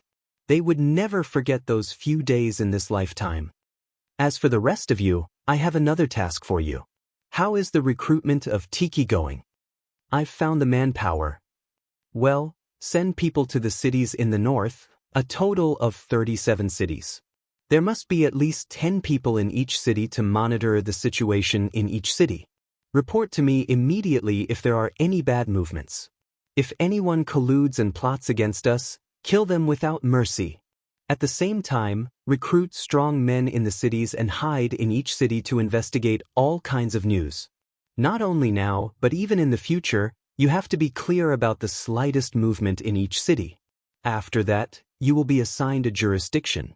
If something goes wrong in someone's jurisdiction, I will take that person's head." Rinpoche said sinisterly. Everyone was shocked. After speaking, Rinpoche leisurely sat back in his seat. After thinking for a while, he seemed to have nothing else to say and was ready to dismiss everyone. At this moment, a red shadow landed in front of the door. "Your Majesty!" Rinpoche stood up and cupped his hands. The red muslin on the Empress seemed to be torn in two places. Just as Rinpoche was about to ask what happened, the Empress threw two heads to the ground with a cold face. "Your Majesty, this is?" Rinpoche was stunned and asked softly. The Empress ignored him and walked away from the door. "Qin Shenjun. Fox Roji." Everyone was shocked when they saw the two heads on the ground. "Huh. Rinpoche thought for a while. He had heard of these two names before. They were two of the 18 earth wheel experts in Tianjin Basin. In particular, Fox Roji. Most people would think that this name belonged to a woman, but it was actually a man. When he was young, he was called Young Fox because he liked to put on makeup. Even when he was older, he was still the same. Many people secretly called him Fox Roji. If he remembered correctly, Zhuocheng was injured by the two of them a few days ago. Sure enough, it's the two of them. Everyone whispered. They seem to be at the Wang estuary, right? Qi Zixiao went to the Wang estuary? Everyone was shocked. The Empress actually went to the Wang estuary to kill these two spirit will experts? Everyone knew that the Empress was very strong, and the battle at Mount Wu had proven this point. However, the Empress went to the Wang estuary to kill two people and came back without any injuries. This still surprised everyone. With a top expert like the Empress and the winged cavalry around, the revolutionary army in the south wouldn't be able to resist them. Surrendering was indeed the right choice. Otherwise, they would end up like these two people. Rinpoche snorted. The person who spoke earlier immediately realized that he had made a slip of the tongue. He quickly lowered his head and said, "It was a slip of the tongue. Please forgive me, sir." Rinpoche squinted at him, memorized his appearance, and said, "Now that the two spirit wheel experts at the Wang estuary are dead, you can leave with peace of mind."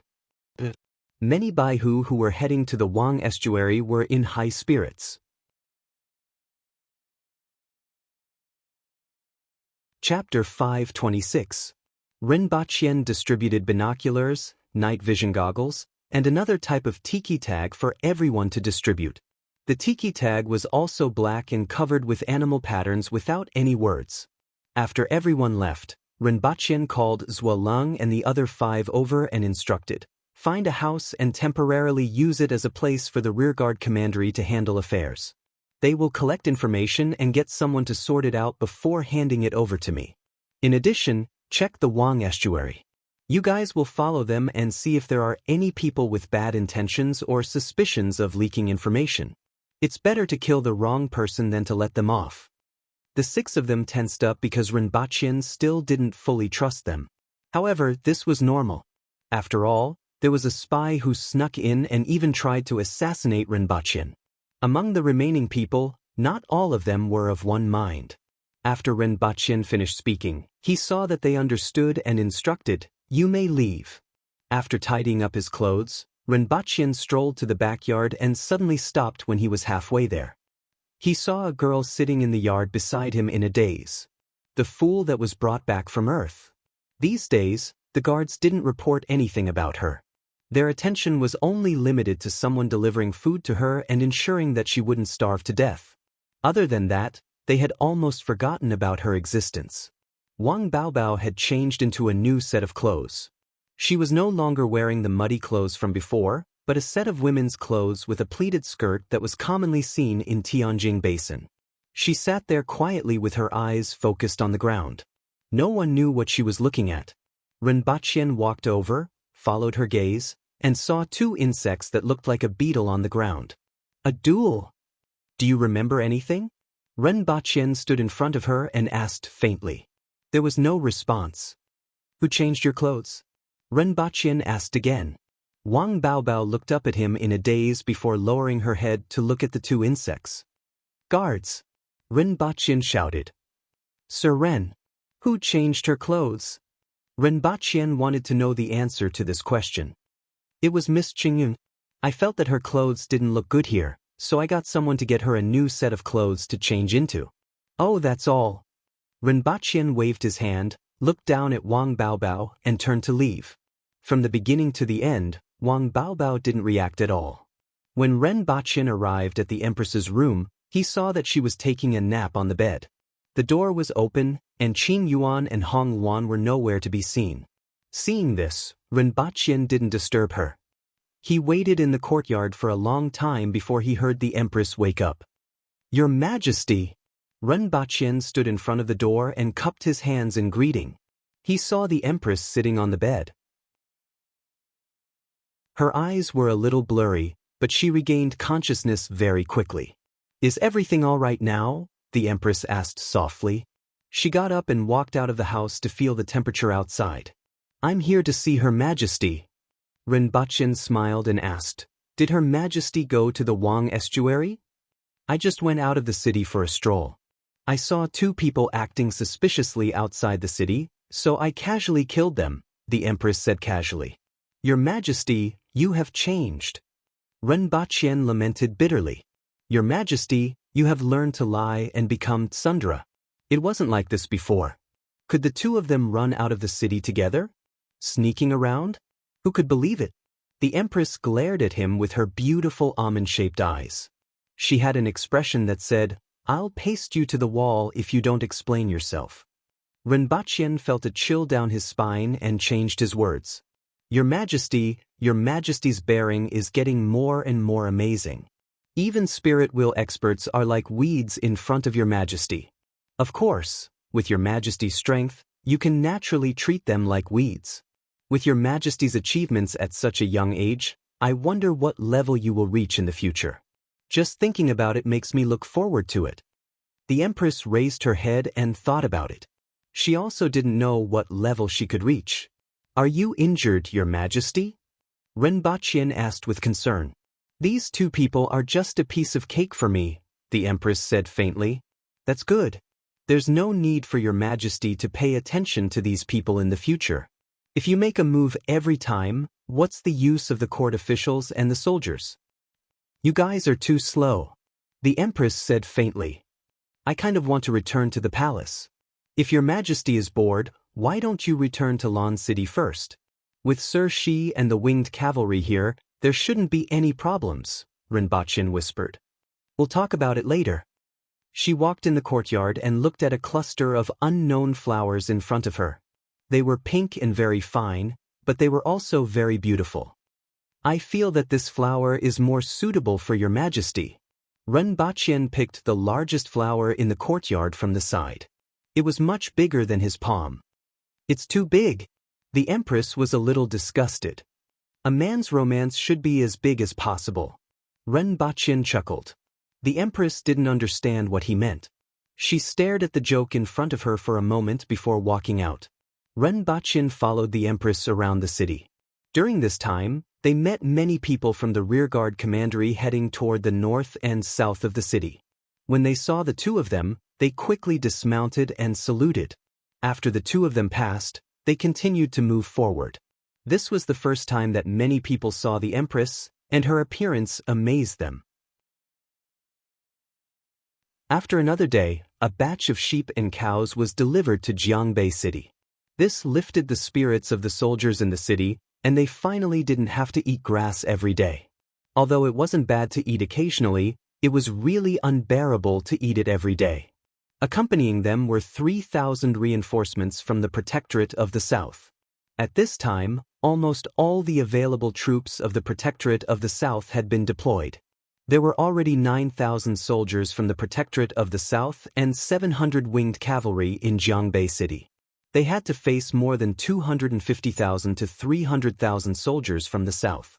Although more than half of them were new soldiers, the pressure was still not small. Not only did they have to win, but they also had to eliminate the rebels while minimizing casualties. Their only advantage was that they completely defeated the other side in terms of high-end strength. After losing 2 spirit wheel experts, the other side was only left with 7 people. In addition, there was a group of people including Li Mengyuan, Su Pingji, Yao Jingyan, and their families. There were a total of 70 people. Previously, they were kidnapped by Li Qianqiu to lead the way in Great Xia. In order to survive, they simply surrendered to Li Qianqiu. Later, Li Qianqiu kidnapped their families. After returning to Deyo, they were thrown into a small city along the way. In Lan City, the laws were stricter, and these foreigners had an easier time. In particular, the foreigners in Lan City were all sent by the big clans that controlled the trade routes. In those small cities, except for a few unscrupulous merchants, there were almost no foreigners to be seen. The commoners there were extremely repulsive toward foreigners. One could imagine the life of these Great Xia people. They were bullied almost everywhere and had to swallow their anger. Otherwise, they would be beaten up, and in serious cases, they might even lose their lives. They almost didn't dare to go out. However, they were kidnapped, so how much property could they have? It didn't take long for everything to be consumed. They didn't have land, didn't know how to graze, and were ostracized. If this continued, these people would probably starve to death in less than 2 months. The 3 of them were privately blamed by their families. Under such circumstances, it was better for the 3 of them to give up their lives than for their entire families to end up in such a situation. These words made the 3 of them speechless. Just as these people were privately discussing whether they should escape back to Great Xia, find a small village, and live incognito, an order gave them new hope. Renbaqian saw the 3 of them at the newly established rearguard commandery.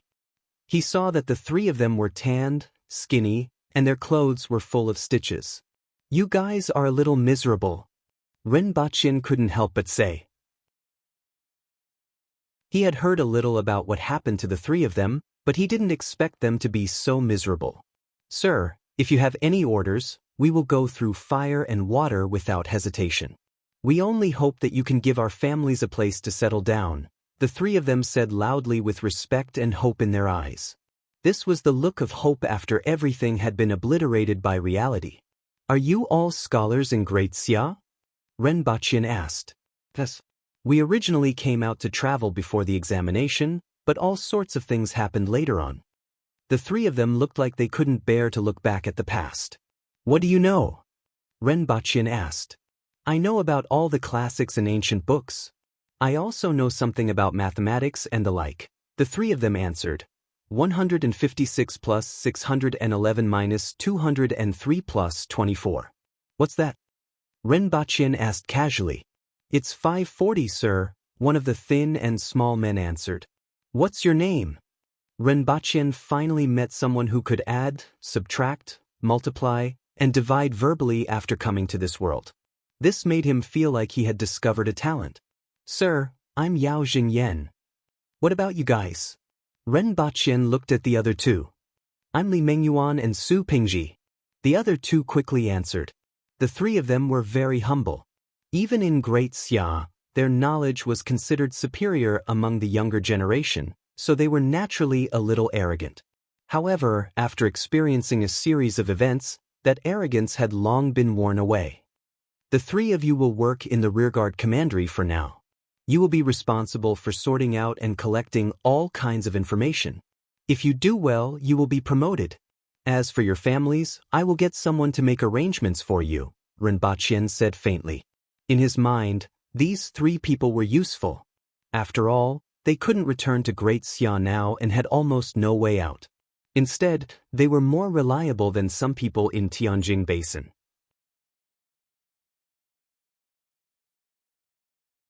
Chapter 527. Your Majesty, there are 2 more days before the deadline of 30 days is up. Before that, I'm going back. Do you want to relax? Renbaqian asked as he stood beside the Empress. The war would begin in 2 days. Shi Huanya had already begun his preparations, and all the soldiers in Jiangbei City were making their final preparations. The atmosphere in Jiangbei City was tense before the war. Renbaqian was only in charge of the rearguard commandery and monitoring every move in the northern part of Tianjing Basin. However, after the war, he wouldn't be able to be as idle as he was now. The same went for the Empress. "All right." The Empress nodded. A moment later, the 2 of them appeared in Renbaqian's room. The Empress went back to her room to change. Renbaqian turned to look at the gloomy sky outside the window and remembered that another year was about to pass. He picked up his phone to look at the date and was surprised to find that it was December 31st, the last day of 2019. After today, it would be 2020. The first time he came to Dayo was in the summer of 2017. More than 2 years had passed on Earth in such a short time, to the point that he was somewhat detached from the timeline on Earth. Other than checking the news every time he came back to understand the current situation, almost all his thoughts were on that world. After being in a daze for a while, Renbaqian heard someone shouting outside the window. He walked to the window and looked down, only to see a winged cavalry warrior practicing boxing on the ground outside. There was originally a lawn, but it had already become a piece of soil that had been plowed hundreds of times. Just a handful of seeds could be used to grow vegetables. The winged cavalry warrior's feet stepped on the soil, creating 2 deep ditches. When he stepped on the ground, the soil under his feet rushed up like water. Ha!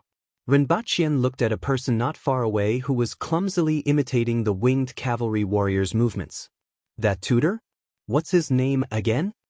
Rinpoche thought for a while but couldn't remember. After looking out the window for a while, Rinpoche heard footsteps heading downstairs and turned to open the door. Your Majesty!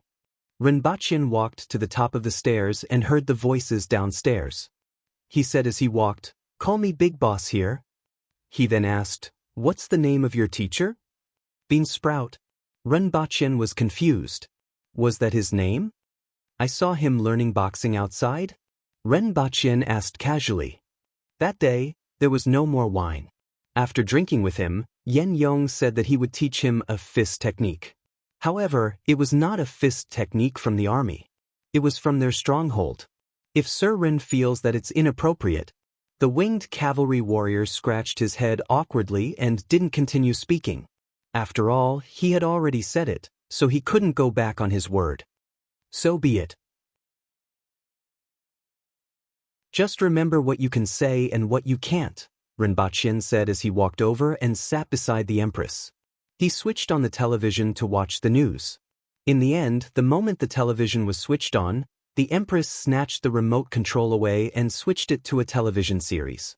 If an ordinary person were to learn the fist technique of our race, they would not be able to replenish their blood and chi after a long time. The faster they learn, the faster they die. The Water Empress said coldly. She naturally knew more about martial arts and the physical condition of ordinary people on Earth than these ordinary winged cavalry warriors. Ah! The winged cavalry warriors were shocked. Sir Ren, I'll ask them to stop right away. They didn't have a bad impression of this bean sprout. There's no hurry. Rinpoche stopped him. He first asked Duan what they had learned over the past few days. After listening, Rinpoche was satisfied. This tutor came every day mainly to tell them about the news and answer their various questions.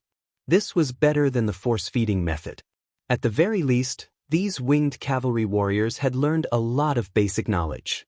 Subsequently, one of them went out and called the other 2 back. Your Majesty!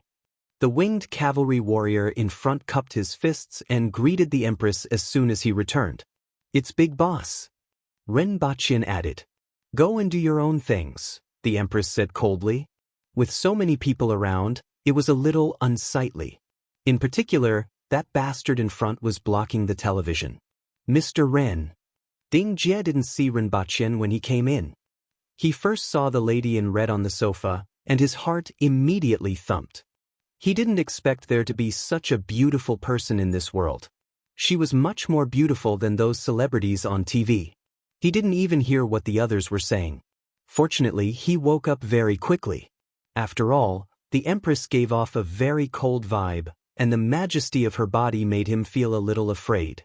You have done well these days, Rinpoche praised. After all, you have to be worthy of my salary. Ding Jie smiled bashfully. This kind of praise was a very important affirmation to him. Sometimes, when a big shot praised an ordinary person, that ordinary person would be happy for a few days.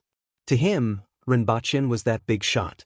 Yen Yong said that I shouldn't be in charge of teaching you this boxing technique, but you don't have to learn it, Rinpoche said while looking at Ding Jie's expression. Ding Jie looked disappointed when he heard that. After all, he wanted to be like these people.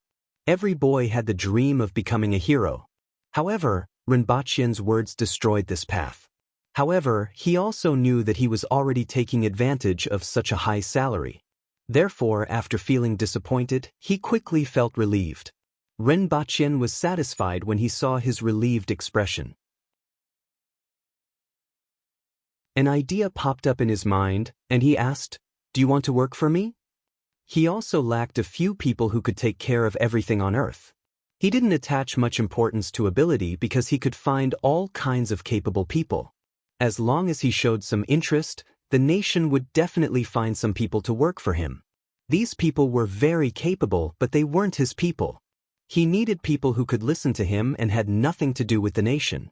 The little guy in front of him, whom he had found on the spur of the moment, seemed to have a simple temperament and could be used by him. Isn't it now?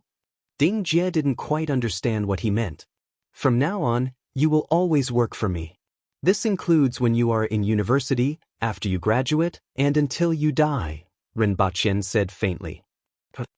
Ding Jie's eyes widened, and he couldn't believe what he heard.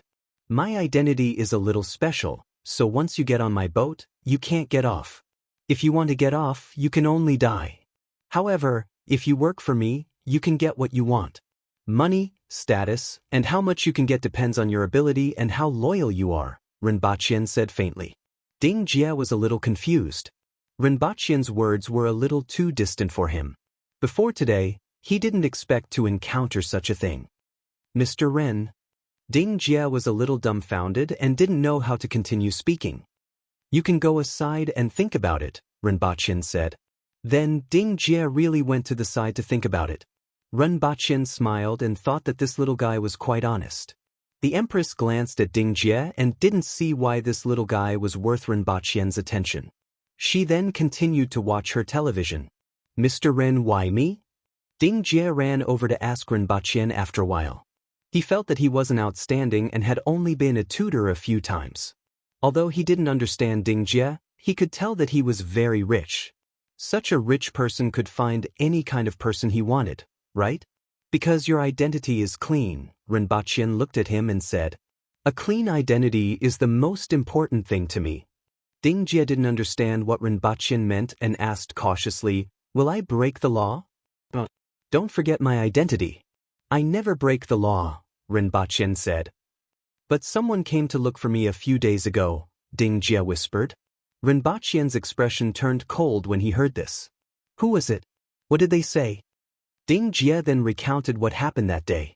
At that time, he was just too stubborn and didn't say anything. The other party didn't make things too difficult for him. They only gave him their phone number and promised him some things. Of course, there were also threats. After all, the other party was from the security department and Ding Jie was just an ordinary student from the countryside. They were confident that even if Ding Jie didn't agree, he wouldn't say anything. After all, he was just a tutor. They didn't expect Ding Jie to betray them. After listening, Rinpoche picked up the phone beside him and called Yang Senior. Your people have crossed the line. My concessions are limited. Yang Sun was a little confused on the other end of the phone. What happened? Rinpoche recounted the incident in a very cold voice and said, don't tell me that you don't know about this and that it was done by a temporary worker. Since he made a deal with the nation, he had given a lot of things to the nation, but the nation had given him very little in return. The things that both parties had given had always been unequal. He didn't care about these things. After all, he had other requests. Besides, he had been playing his part now. Other than Wang Ji courting death, he hadn't caused any trouble. Even so, there were still people who did this. This was simply challenging his tolerance. Mr. Ren, calm down first. I really don't know much about this matter. What do those two people look like? What are their names? What's their phone number? Yang Sun was sweating a little. He could hear the anger in Rinpoche's cold voice. He didn't want to provoke this person. Although he was backed by the nation, the other party had something that even the nation coveted. Furthermore, he also had a paradise behind him. Putting everything else aside, as long as a group of experts came over, Shanghai would be in chaos. Even if the nation could deal with them, many people would lose their lives and lose the opportunity to obtain things from them. No one could bear the consequences of such a thing. After asking Ding Jie, Rinpoche told Yang Sen and said coldly, you have to give me an explanation for this matter. Then, he hung up the phone and sat there without saying a word. He wondered if Yang Sen really didn't know about this matter or if he was just pretending. Now, it all depended on what explanation he had to give. Ding Jie shrank his head like a quail. The cold aura of the person in front of him made him feel fear from the bottom of his heart. After an hour, Yang Sen called back and said, Mr. Ren, I have found them. They aren't my people. They were instructed by someone else. Rinpoche asked coldly. Mr. Ren, I can't tell you who is behind this. You can imagine some situations. There are always people who have their own ideas and do things that harm both parties. I'll report this matter to my superiors and give you an explanation. I promise that I will never do such a thing. Ren Baqian's expression softened a little and said, I want to see an explanation and at least some sincerity. I also want to guarantee that such a thing won't happen again. Otherwise, I don't think I need to say more. At least for this period of time, our cooperation will be temporarily suspended. After speaking, Ren Baqian put down the phone. In this world, there were always people who wouldn't shed tears until they saw the coffin. If he didn't cut off this claw, another claw would reach out very quickly. After a while, Ren Baqian looked at Ding Jie and said, Well done. I can tell you that as long as you do your job, no one can do anything to you. What's your decision? Although Ding Jie didn't know what the person on the other side of the phone said, he could imagine it after listening to Ren Baqian's words. In addition, the power that Ren Baqian exuded when he spoke made Ding Jie's heart burn.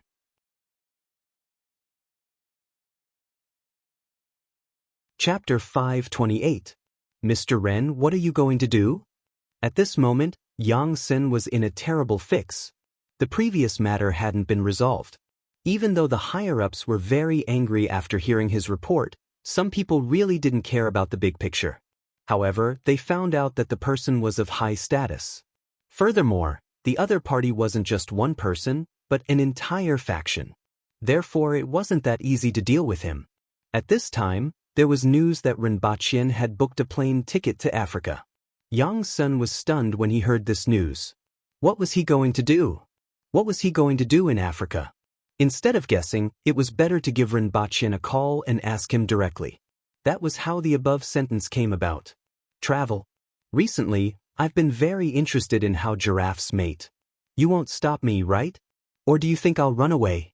Don't worry, I'll wait for an explanation. Ren Baqian smiled casually and put his phone in his pocket. At this time, he and the Empress had already arrived at Pudong Airport. The Empress was dressed in red and wore sunglasses. On the other hand, Ren Baqian was wearing an ordinary jacket and jeans. He was carrying a small bag. The two of them mixed in the crowd and didn't attract much attention. However, there was an empty space around them, which could be seen after careful observation from afar. As the two of them moved forward, everyone would subconsciously make way for them and stay away from them. This kind of small trick was the Empress's specialty. More than 20 hours later, the two of them appeared in a hot country. Congo. However, Ren Baqian's target wasn't here, but the country next to Congo. Central Africa, one of the most chaotic countries in the world. It was also one of the countries with the most firearms. It was said that a grenade cost only $1, which was cheaper than cola. This time, Ren Baqian was prepared to bring back a batch of grenades. Although their lethality was average, they were very effective in breaking the enemy's formation. Furthermore, the explosion of grenades could easily cause panic in the enemy, especially when most of them were new soldiers with poor adaptability. This kind of weapon, which was completely unknown to them, would be very effective. Unfortunately, he couldn't go back on his word since he had already said that he would temporarily suspend the contract. That would make people look down on him. After a brief search on the internet, Ren Baqian set his target here. It wasn't just for this batch of grenades, but also to find a way to contact some firearms dealers. After all, there were many powerful equipment that the country had been unwilling to give up due to various concerns. If it was just for weapons, there was actually a better place, an organization in the southern part of Turkey. After all, they were old friends. Even if they weren't friends in the past, they would be friends again this time. If he went again, it would be the second time. However, the Empress wanted to see a giraffe. She was very interested in animals with long necks after watching an episode of Animal World. Due to the aforementioned reasons, the two of them ended up here. Things went smoother than Ren Baqian had expected. With the help of his handgun and fists, it only took him half a day to find the person he was looking for in the Congo. It was a small arms smuggler. The gist of the story was that the guns were pointed at the heads of the hooligans, the gang members, the gang bosses, and the arms smugglers. That was the gist of it. A day and a half later, Ren Baqian parked his car on the prairie. In the distance, a few giraffes were slowly pacing and occasionally approaching each other tenderly. However, there were also some surprises. For example, one of them was riding on the back of the other and doing something indescribable with words. Hee hee. Rinpochian laughed and quickly took out his phone to take a picture. This was a very rare sight. One had to know that giraffes were known for premature ejaculation, and a battle would end in less than 60 seconds. He just said it casually and didn't expect to actually see it. His mouth had been blessed recently. The Empress blushed slightly. She was especially angry when she heard Rinpochian's mischievous laughter. She stretched out her hand and threw Rinpochian out of the car. He flew in an arc and landed beside a few giraffes, scaring them away. Ah! Rinpochian let out a long scream in the air. His voice was not so much panic as mockery, which made the Empress even more angry. The Empress looked at the giraffes that were running away in all directions, flashed, and landed on the back of one of them. No creature naturally liked to be ridden, even a gentle animal like a giraffe. After a blood-soaked battle, the giraffe gave in and carried the satisfied Empress on its back to let loose on the African savanna. From this incident, Rinpochian learned a principle. Money wasn't omnipotent. At least, giraffes didn't recognize money. However, force was omnipotent. It was universal no matter the time. It didn't matter if the target was a chihuahua or a human. Rinpochian followed the giraffe in his car while posting the pictures he had taken to his WeChat moments.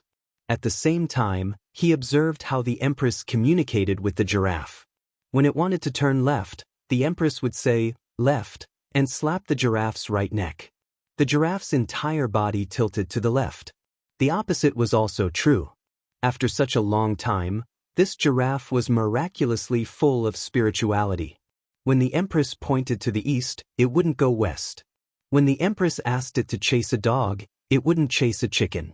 Rinpochian took out his phone and took a picture of this scene. A giraffe carried a lady in red and ran wildly on the prairie. It was full of harmony between man and nature, and the warmth between man and animal.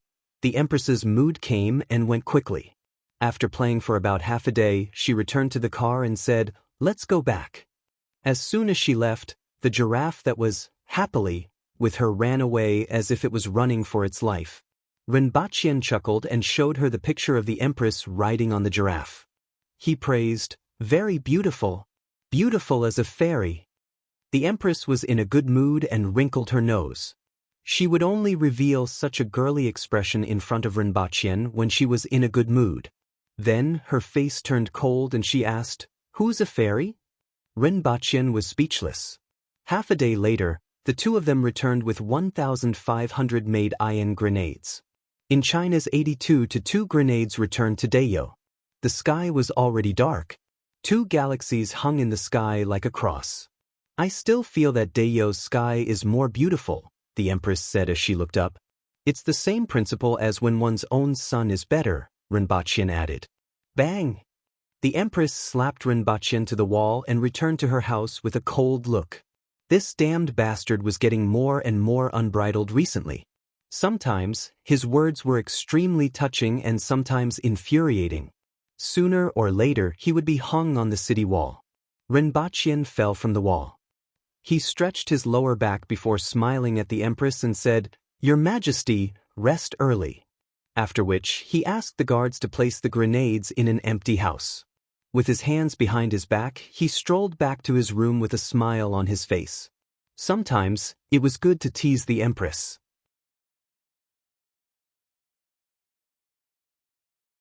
Chapter 529. Rinpochian opened his eyes and looked at the white sky outside the window. He was in a daze for a moment before muttering, "It's time." 30 days had passed. These days, there were no more martial artists coming from the south. Either they were determined to rebel, or they were blocked outside the Wang Estuary and Ghost Ridge, unable to come over. Either way, their fates were sealed. Leave no one alive. None of the practitioners from the south who were above the man-wheel level were spared. All the sects were massacred. I really don't want to kill so many people. In front of me, blood flows like a river, and the river water is dyed red. However, karma is self-determined. You reap what you sow. This is the path you've chosen.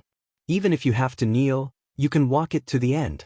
All I can do is send all of you on your way, Renbaqian muttered to himself. Renbaqian put on his official robe and walked out of the room with a serious look on his face. The humid morning air directly hit his face. The air in Jiangbei City seemed to have condensed today. In the past, one could hear a lot of sounds at this time, but at this time, it was silent. The entire Jiangbei City was filled with killing intent. Even the mosquitoes could feel the killing intent. When he walked to the Empress's room, Shi Wanya, Zhong Xin, Gong Zheng, and the others were already standing there. Renbaqian cupped his hands and stood opposite Shi Wanya. Soft voices could be heard from the Empress's room. He waited for a long time, but the Empress didn't come out. All the women in the world, even someone as beautiful as Your Majesty, have to dress up before going out. It has nothing to do with beauty or ugliness. This is instinct.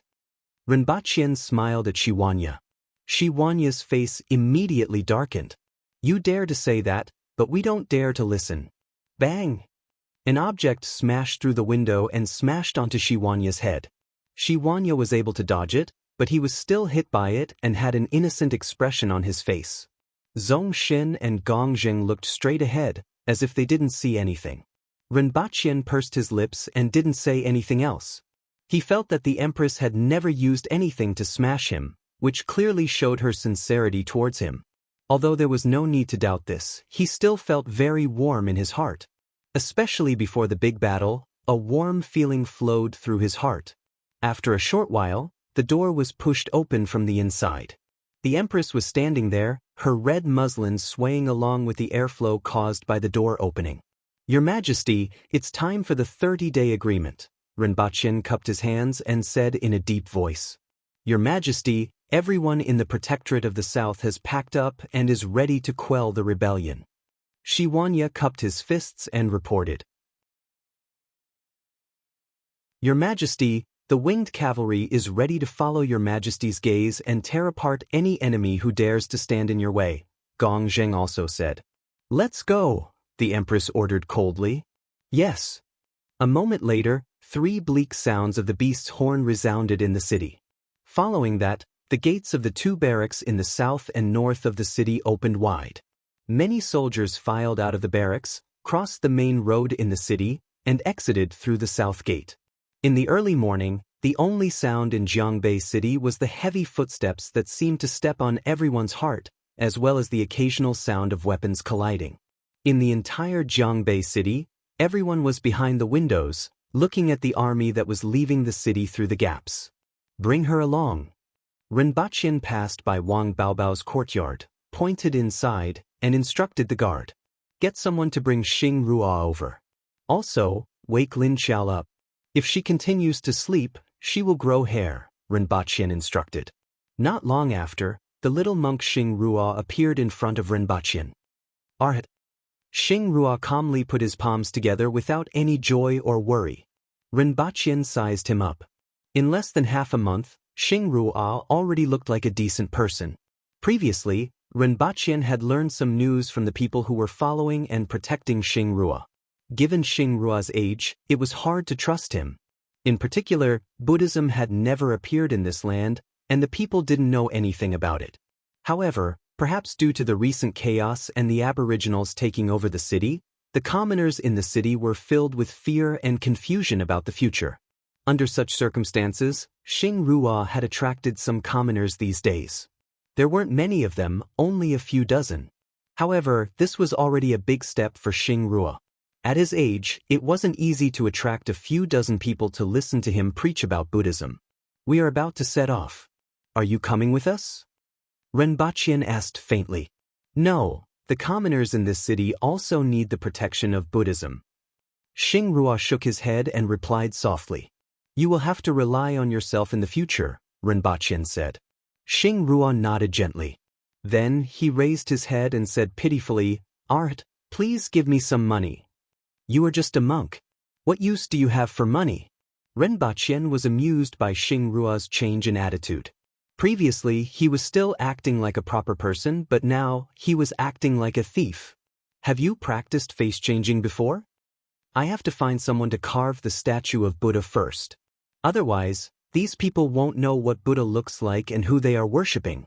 Xing Ruo said truthfully. I have even drawn the image of Buddha. As he spoke, he took out a piece of paper from his pocket. Rinpoche glanced at it and thought, not bad. If I carve it according to this, they won't know who they are worshipping. Rinpoche asked someone to take some silver and give it to Xing Ruo. Xing Ruo happily took the silver and found someone to carve the statue. After Rinpoche left, he didn't seem to think about promoting Buddhism here alone. Rinpoche didn't see any worry on his face. He called for the two practitioners who had been following and protecting Xing Ruo. You don't have to secretly protect him in the future. Shave your heads and convert to Buddhism, Rinpoche said as he looked at the two men below. Huh! Both of them were stunned. In the future, if someone comes looking for trouble with Xing Ruo, the two of you will handle it. If Xing Ruo comes looking for trouble with others, the two of you will handle it. As for your sect, I'll send someone to inform you. After a few years, when things have settled down here, you can go back. At that time, you can enter the rearguard commandery. Let someone report to me, and I will arrange a position for you, Rinpoche said directly, not giving the two a chance to refuse. After he finished speaking, he personally picked up a knife from the side and shaved their heads clean. Two monks with bloody heads were fresh out of the oven. They grimaced in pain but didn't dare to resist.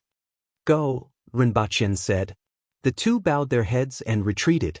Fortunately, Rinpoche promised to personally arrange jobs for them in the rearguard commandery after their mission, which gave them some hope.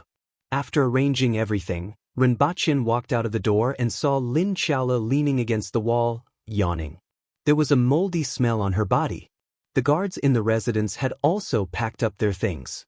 Where's Her Majesty? Rinpoche asked. She has already left. Set off, Rinpoche ordered. When he left the residence, there were still some people standing by the roadside waiting for him. The people from the rearguard commandery who were still in the city consciously followed him and set off. There were more than 200 people gathered together.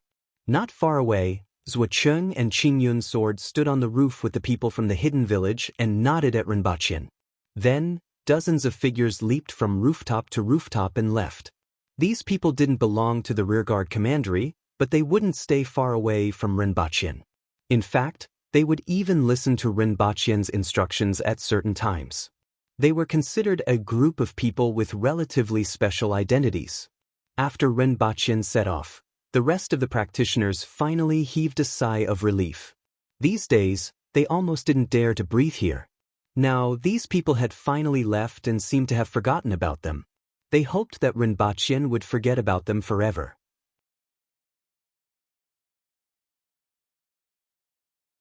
Chapter 530. The Aboriginal Army took a day to stop and set up camp 5 kilometers north of the Wang estuary. The place where everyone stopped was a hill, and in front of them was a dense forest. On both sides of the road were trees that were several feet tall, and a person could wrap their arms around them. There was only a 4-meter-wide dirt road that passed through the forest, and at the end of the road were 2 tall mountains in the distance. Rinpoche met Zhuocheng and the others as soon as he arrived. How was it? Was the trip successful? What about the others? Rinpoche asked. Thanks to these items, we were able to find out information about the other party from a distance. We mainly investigated at night, and with the night vision devices, we were able to easily discover the other party's hidden sentries. Although we were detected twice during this period, we retreated ahead of time and didn't even encounter them. Zhuocheng smiled. These binoculars and night vision devices were really useful. In particular, the infrared night vision devices were extremely useful in the jungle at night. Furthermore, they could easily find out the approximate number of people within a certain distance, which reduced the danger of this investigation. In addition, the Empress had killed the 2 spirit wheel experts, so they didn't encounter any danger. As for the others, they are still monitoring the other party's movements. We will come back first to report the news to you. It's good that everything went smoothly. Rinpoche nodded. What's the situation ahead? Zhuocheng took out a hand-drawn map. On it was an abstract forest and 2 tall mountains, and various roads were indicated. On the mountain, There were many points marked on it. Zhucheng explained to Ren Baqian while holding the map. Sir, there aren't any ambushes in the forest. The other party is all on the mountain ahead. To bypass the mountain and reach the Wang estuary, they need to go through a mountain road that is about 6 steps wide. On both sides of the road are steep slopes. This road has a total of 2,600 steps. After this road, they will pass through the gap between 2 mountains. On the right side is a steep slope, but on the left side is a cliff that is 300 meters high. If they fall, they will be smashed to pieces. Along the way, they have piled up a lot of boulders and broken wood on both sides of the steep slopes. When the army passes through, they will push these boulders and broken wood down. In addition, there are 8,000 soldiers on the mountain, many of whom are archers. In addition, there are more than 70 earth wheel experts and nearly 1,000 man wheel experts from various sects and the army. As for the spirit wheel experts, I haven't seen them. If we attack by force, I'm afraid there will be many casualties. Ren Baqian muttered to himself for a while. It was more or less what he had expected. As long as one wasn't an idiot, they would be able to come up with this method of rolling wood and stones. It was mainly because the 2 mountains in front of them had gentle slopes towards the south, while the mountains in front of them were all steep slopes. It would be easy for the other party to ascend the mountain from the other side, but it would be troublesome for everyone to ascend the mountain from this direction. Only the winged cavalry could do it. By the time the winged cavalry expended a lot of effort to climb up, what awaited them were numerous earth wheel and man wheel experts, as well as thousands of soldiers. He was afraid that the winged cavalry would only exist in name after this battle. Ren Baqian pondered for a while before bringing this map to look for the Empress.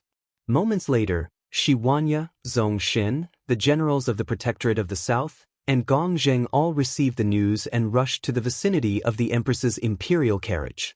Ren Baqian drew a map on the ground that the people from the rearguard commandery had investigated, marked the locations, and explained everything that they knew so far. The Empress then asked, "What do you think?"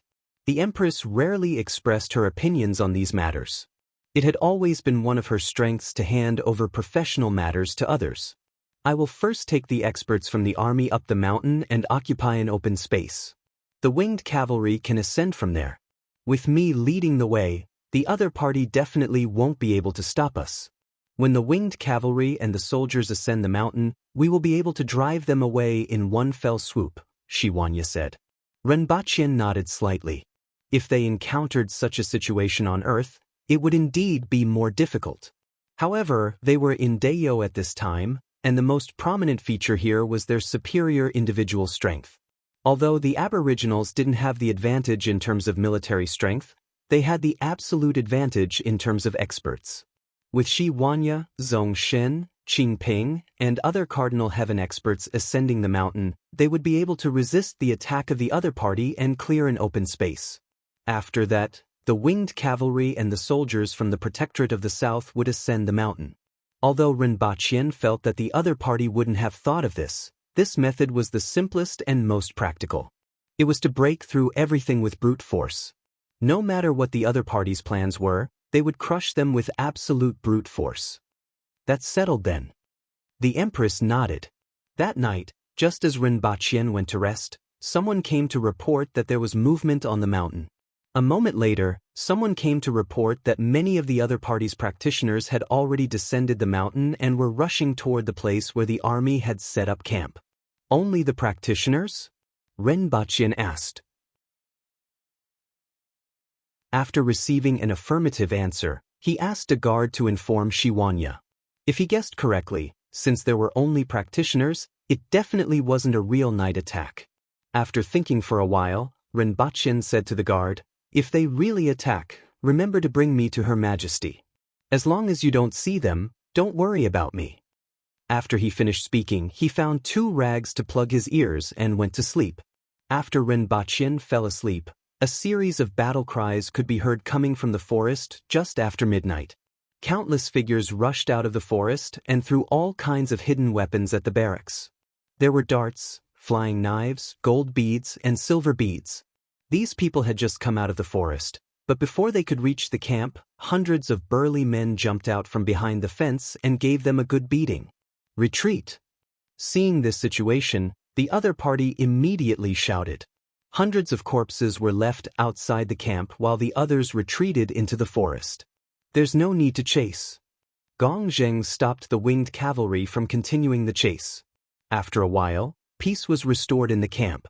In the forest, dozens of people gathered together and said, "They are prepared. It seems like they have hidden sentries in the forest. What should we do now?" "Let's go back. Since they are prepared, continuing will only harm their lives," someone said. "No, let's go again.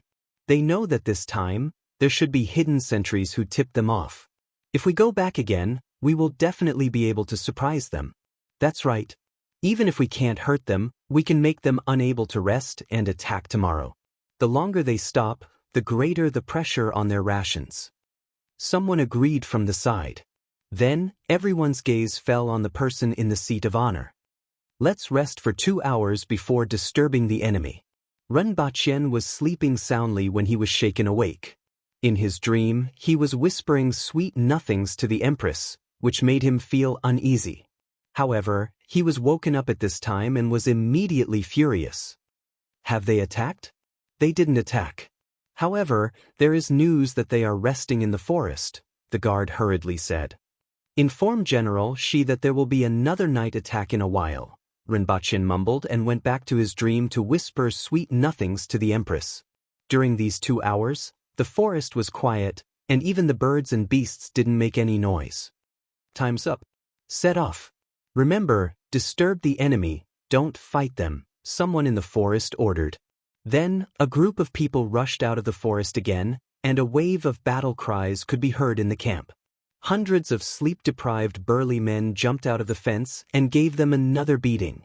Another 200 corpses were left behind, and everyone retreated into the forest with resentment. They are obviously prepared. There is no chance for us to attack tonight. Let's go back. As the ancients said, you can do it once, twice, but not thrice. Anything can be done once or twice, but definitely not a third time. I believe the other party thinks so too. They must have hidden sentries in the forest. If we continue to stay here, their every move will be detected.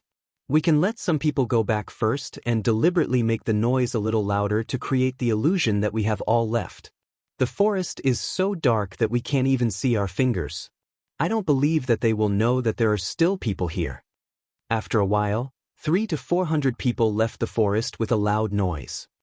Inform Sir that there are still about half of them in the forest.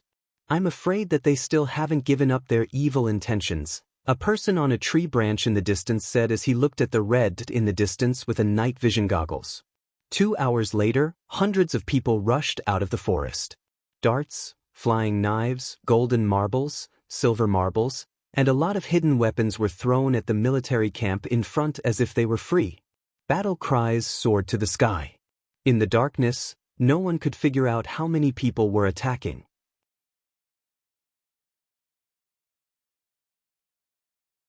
Chapter 5:31. Rinpoche opened his eyes and was a little annoyed. He was fully prepared for this night, but he still didn't sleep well. Anyone who was woken up every 2 hours would not be able to sleep well. Rinpoche yawned as he walked out of the tent. He casually asked the guard, "How was last night?" "The enemy came to harass us 3 times and left behind 400 corpses. The people from the rearguard commandery have examined the corpses. 11 of them were earth wheel experts and the rest were man wheel experts," the guard said loudly. Rinpoche didn't expect the enemy to send a wave of heads before he could even attack. He was originally worried that there were too many experts on the other side of the mountain. In the end, nearly 1,000 man wheel experts were killed just like that. Did the enemy's higher-ups have an insider? Rinpoche called for Zhucheng and asked in surprise, "Did some of the people we sent to the south to persuade them to surrender sneak into the enemy's ranks?" Zhucheng was a little puzzled as he didn't know why Rinpoche asked this question. He answered truthfully, "Sir, I'm not sure about this. No one left a note or anything like that, and I have no way of knowing the internal situation of the enemy." "Oh, you may leave then. Ren Baqian dismissed Suocheng and went to see the empress. After breakfast, Shi Huanya sent a portion of the soldiers from the Protectorate of the South to open up a path in the dense forest ahead. They had to at least double the current mountain road and open up an open space. For an entire day, as the towering trees fell with a loud rumble, bundles of vines were brought back from the forest, and some people weaved them into ropes. These ropes were as thick as an arm and were very strong. They wouldn't break even if they were to bear a weight of 500 kilograms. The only problem was that they were too heavy. After all, these weren't hay, but vines filled with water. A rope that was 100 meters long would weigh at least 300 kilograms. After removing the gentle slope that was more than 100 meters long, the remaining mountain wall that was difficult to climb was at least 300 meters high. This meant that a rope would weigh more than 500 kilograms. Even the winged cavalry could carry this thing and walk as if they were flying. However, only a few Cardinal Heaven experts like Shi Huanya and Zhongshan would be able to carry this thing up a mountain that was close to a vertical cliff without affecting their movements. On the morning of the third day, the army set off again, passing through the forest and arriving at the foot of the two mountain peaks. Rinpoche raised his head and looked up with his binoculars. He saw that the mountainside, which was 400 to 500 meters high, was filled with piles of rocks, rolling logs, and other things. There were even people craning their necks to look down. "Your Majesty, please allow me to drive away the enemy." Shi Huanya cupped his fists in front of the Empress's carriage. "Permission granted," the Empress said. "General Shi, please wait a moment," Rinpoche said to stop him. "Is there anything else, Sir Ren?" Shi Huanya turned his head and asked. "Distribute some things to the winged cavalry." As Ren Baqian spoke, he got someone to drag out his grenades and called Gong Zheng over to distribute them. Gong Zheng was overjoyed when he saw this familiar thing. "Sir Ren, this thing is very useful. This battle will definitely make those thieves on the mountain wish they could grow 2 more legs." Ren Baqian pondered for a while, took out more than 10 skunk bombs, and handed them to Gong Zheng. "These are extremely powerful and will hurt both sides. Try not to use them if possible. Use them if the situation isn't good." Gong Zheng looked at the skunk bomb in his hand. It was indeed different from those grenades, but he didn't know how powerful such a small thing could be. "Let's set off." Shi Huanya saw that Rinpoche handed a batch of things to Gong Zheng and didn't ask any more questions. After Rinpoche finished speaking, he gave the order to set off. Rinpoche took the opportunity to call Lin Xiaola over and set off with Shi Huanya and the others. Shi Huanya, Zhongshan, and Qin Ping were in front, followed by some personal guards. Behind them were the winged cavalry, and the ordinary soldiers followed from a distance. Along the way, Shi Huanya and the other two couldn't help but look for places to land on the mountain wall. Release! Just as everyone set foot on the gentle slope, a dark cloud suddenly appeared in midair, and countless arrows rained down. "Give me the rope. You guys stand down," Shi Huanya shouted. He lifted the huge rope that was coiled into a disc as if he was lifting a house. "Lin Xiaola, it's your turn." Rinpoche reached out and poked Lin Xiaola's waist. Lin Xiaola immediately jumped a few times and landed in front of the steep slope. She then began to move her body and climbed up half the height in a few flashes. Fall! Suddenly, a few boulders and rolling logs that were bigger than humans came crashing down toward Lin Xiaola. The boulders that were bigger than humans came crashing down from a height of a few hundred meters. With their own weight and gravity, they smashed toward the 3 of them with great power. The deafening sound could be heard from afar, as if a landslide was occurring. However, Lin Xiaola's movements were more dexterous than a monkey's. It didn't take much effort for her to move around on the mountain wall and easily pass through the gaps between the boulders and the rolling logs. The falling boulders caused a little trouble for Shi Huanya and the others. The 3 of them dodged the boulders, placed the rope on the ground, held one end in each hand, and leaped high into the air. They landed on the foothold they had previously found and then changed direction to jump in another direction. If Lin Xiaola's movements were more like the agility of a feline, then the 3 of them were completely like gorillas. Every time they landed, they would crush a piece of rock and then bounce high up into the air with great strength. As soon as Lin Xiaola leaped onto the platform on the mountainside, she caused a rain of blood among the ordinary soldiers. Almost every second, someone's throat was torn, and fresh blood spurted out from the neck with a slight sound of air leaking. At this moment, a loud whistle was heard. Soon after, the sound of heavy objects rubbing against each other could be heard from behind the platform. Lin Xiaola clawed at the head of a soldier, then turned around in the air and landed on the back of another soldier. She only stayed on him for a moment before she leaped high into the air and pounced toward another soldier. However, she had goosebumps all over her body when she was in midair. This was because she saw a huge creature crawling toward her in front of her. It was a huge python. It was as thick as 2 water tanks and was about 2 meters long. Its entire body was black and yellow, and as it slithered on the ground, it knocked into the soldiers along the way. Many of them immediately heard the sound of bones breaking. Ugh! Lin Xiaola's pupils turned vertical as she lowered her body to the ground. She completely ignored the soldiers who were fleeing in the distance and focused all her attention on the huge python on the ground in front of her. As soon as she saw that thing, she felt as if she had encountered something that she hated.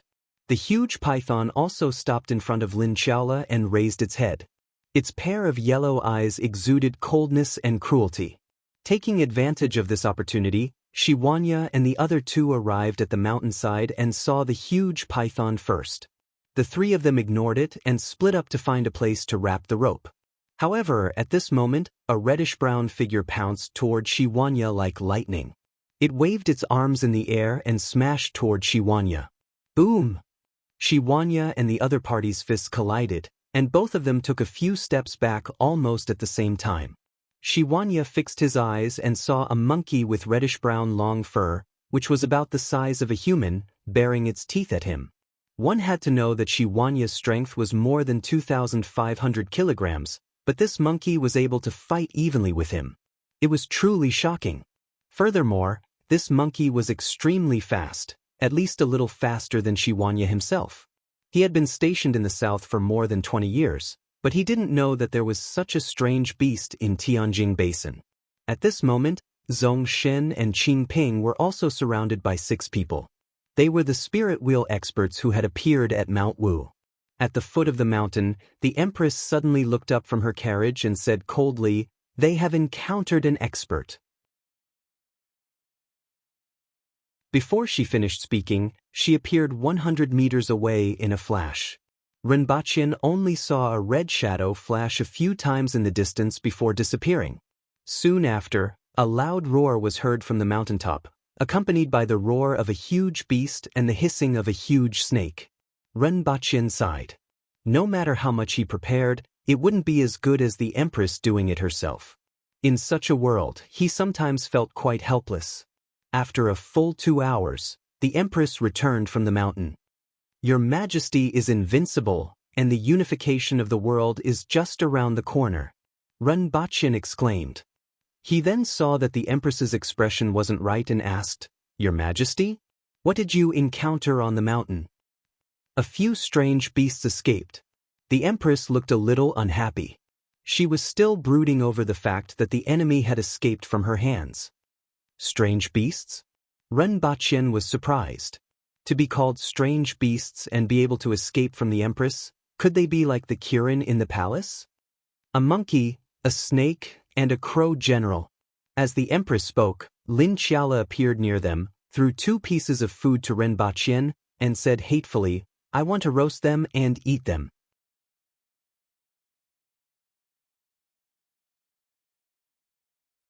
Chapter 5:32.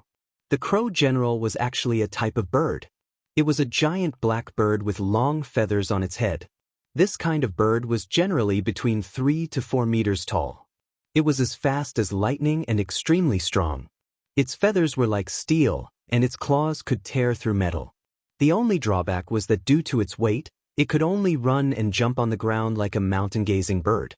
It could not fly at all. It was said that there weren't many of these beasts, and they were generally at the earth wheel level. Very few of them had reached the spirit wheel level. However, the one that the Empress encountered on the mountain was stronger than an ordinary spirit wheel expert, which was considered rare. His speed was especially fast.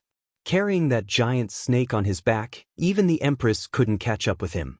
Ren Baqian listened to the empress explain the situation in a few words and was a little surprised. In his mind, he imagined the crow general as a pitch-black mountain-gazing bird. Where did these strange beasts come from in Tianjin Basin? When they were at Mount Wu, it could be said that almost all the experts from Tianjin Basin had come out in full force. They didn't expect that 3 non-humans would jump out at this time. That's not a giant snake, it's a Mangshan. Lin Qiala corrected the empress seriously. You know about it? Ren Baqian was even more surprised. Saying that Lin Qiala ate, slept, and ate after she was full was a completely true description. Furthermore, he had been staying in the palace ever since he was picked up. Other than coming out with him a few times, he had basically never come into contact with the outside world. It was truly surprising that he knew about this exotic beast. Why is it called Iron Head Mangshan?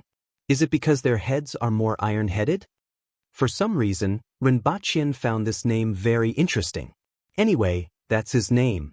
His head is also hard, and he looks annoying, Lin Qiala muttered. As for more than that, she didn't have any impression. However, when she saw the giant snake, this name naturally popped up in her mind. Roast it for a while longer and sprinkle some wine on it. Otherwise, it will taste sour. Lin Qiala added after thinking for a while. Ren Baqian put the snake meat aside and asked someone to bring Zhuo Qing and Qin Yun sword over. Greetings, Your Majesty. Both of them cupped their fists at the empress, nodded at Ren Baqian and asked, Sir Ren, are you looking for us? Do you know what happened on the mountainside just now? Ren Baqian asked. Experts are fighting. The two of them turned to look at the empress as they spoke. Do you know about the crow general, Mangshan, and a monkey with long reddish-brown fur?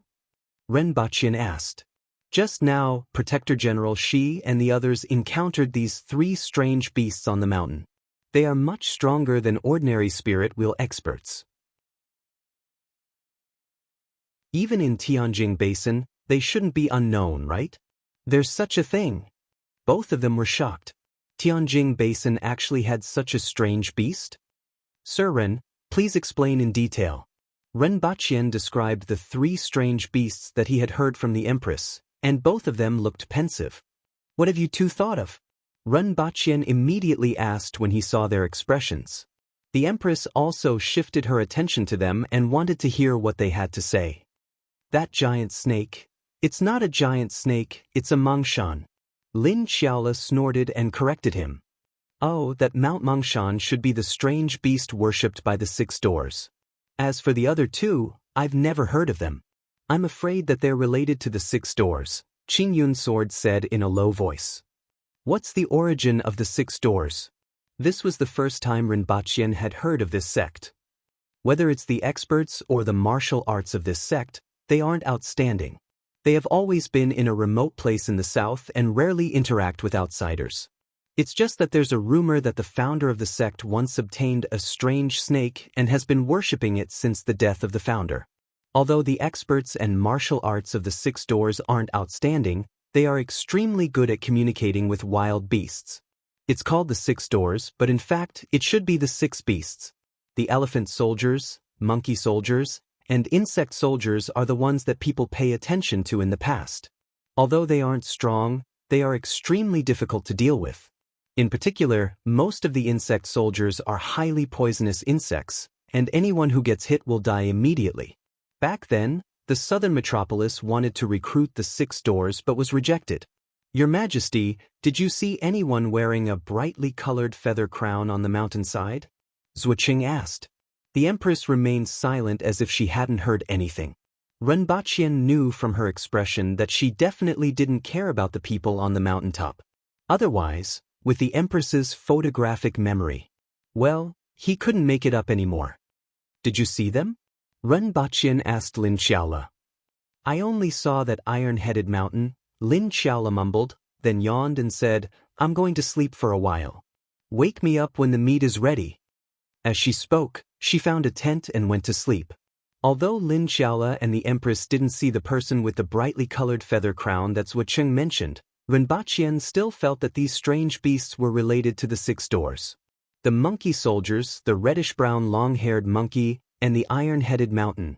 There shouldn't be a second possibility. Where is this sect? How many people are there? What else do you know? The sect is in the southwest, near the cliff. I don't know much about it except that this sect is extremely low-key and never interacts with outsiders. However, I heard rumors that they use living people as sacrifices. I once thought of going there to get rid of evil for the people, but later gave up due to various reasons. Living people as sacrifices are used to feed wild beasts, especially that giant snake. I wonder how many lives it has devoured over the years, Qin Yun Sword said. Renbaqian felt that it was fortunate that he didn't go. If he had gone, he would have been fed to the snake. After all, he could tell from the conversation between the Empress and Lin Xiaola that these strange beasts weren't weak. Even Qin Yun Sword wouldn't be a match for any of them. It's not a giant snake, it's an iron-headed mountain. Lin Xiaola shouted from the tent with hazy eyes. Got it. Renbaqian waved his hand. Thank you for the information. Renbaqian cupped his hands at them. It's all right. Goodbye. The two cupped their hands and left. After they left, the Empress said, These people can still be of some use to you. Even though she said it in an indifferent tone, Renbaqian could hear a trace of approval in her tone. Although it was just a trace of approval, it was already a good improvement. After the Empress went up the mountain, many experts fought, and the warriors and soldiers on the mountain had already run away from the other side. There was no one to stop them at the cliff, so the winged cavalry climbed up along the cliff. They were inspecting the mountainside and throwing down the rolling logs and boulders that were prepared on the mountain. The road was only 4 meters wide. With a little more force, they could directly throw the boulders out of the road, so they didn't have to worry about destroying the road. Renbaqian also sent Baihu from the rearguard commandery to the mountainside to investigate. At night, most of the winged cavalry retreated, leaving only a small number of Baihu and a small number of Baihu to guard the mountainside.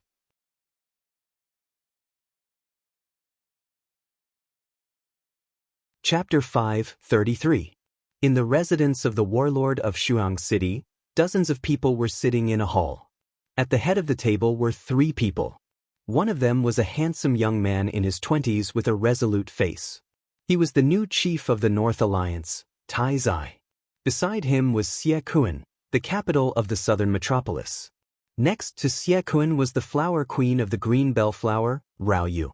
However, no matter who saw Rao Yu's 300 to 400 kilograms body, they would feel that the name Rao Yu was a waste.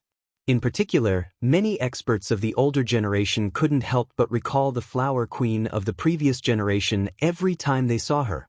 She was really talented. Below the 3 of them, on the left was a young man who wore a bright-colored cape woven from bird feathers, revealing his bronze-colored chest, and a bright-colored feather crown on his head. Below him were a few others who were similarly dressed. Opposite him were 6 spirit wheel experts. 3 of them were pale and had suffered serious injuries in the short fight just now. This Qi Zixiao is really powerful, and Shi Wanya isn't easy to deal with either. The talents of those barbarians are really terrifying. A spirit wheel expert with a pale face said. Recalling the short fight just now, he had to admit that the other party was indeed very strong. We still have to thank Mr. Bu and the others for their help. Otherwise, it would have been difficult for us to resist them alone. Another person cupped his hands and said to the few people wearing bird feather shawls and feather crowns opposite him. Not only him, but the others also cupped their hands and expressed their gratitude. Although these people, who were called Mr. Bu, weren't very strong and couldn't even be ranked among the Earthwheel experts, what caught people's attention wasn't these people themselves, but the strange beasts that were slightly stronger than the spirit wheel experts. With the help of these strange beasts, although they still weren't a match for those barbarians, they at least had the ability to protect themselves. If Qi Zixiao hadn't taken action, the others wouldn't have been a match for them. Before Xie Kuan invited these people, no one expected the 6 doors to be so powerful. Everyone had always regarded them as a small sect that was proficient in communicating with and domesticating beasts and insects. Although this was true in some ways, the strength of the strange beasts in the 6 doors was too unexpected. What was even more puzzling was that the 6 doors clearly had such powerful strength, So why did they hide in a corner and not reveal themselves at all? Qi Zixiao is indeed very powerful.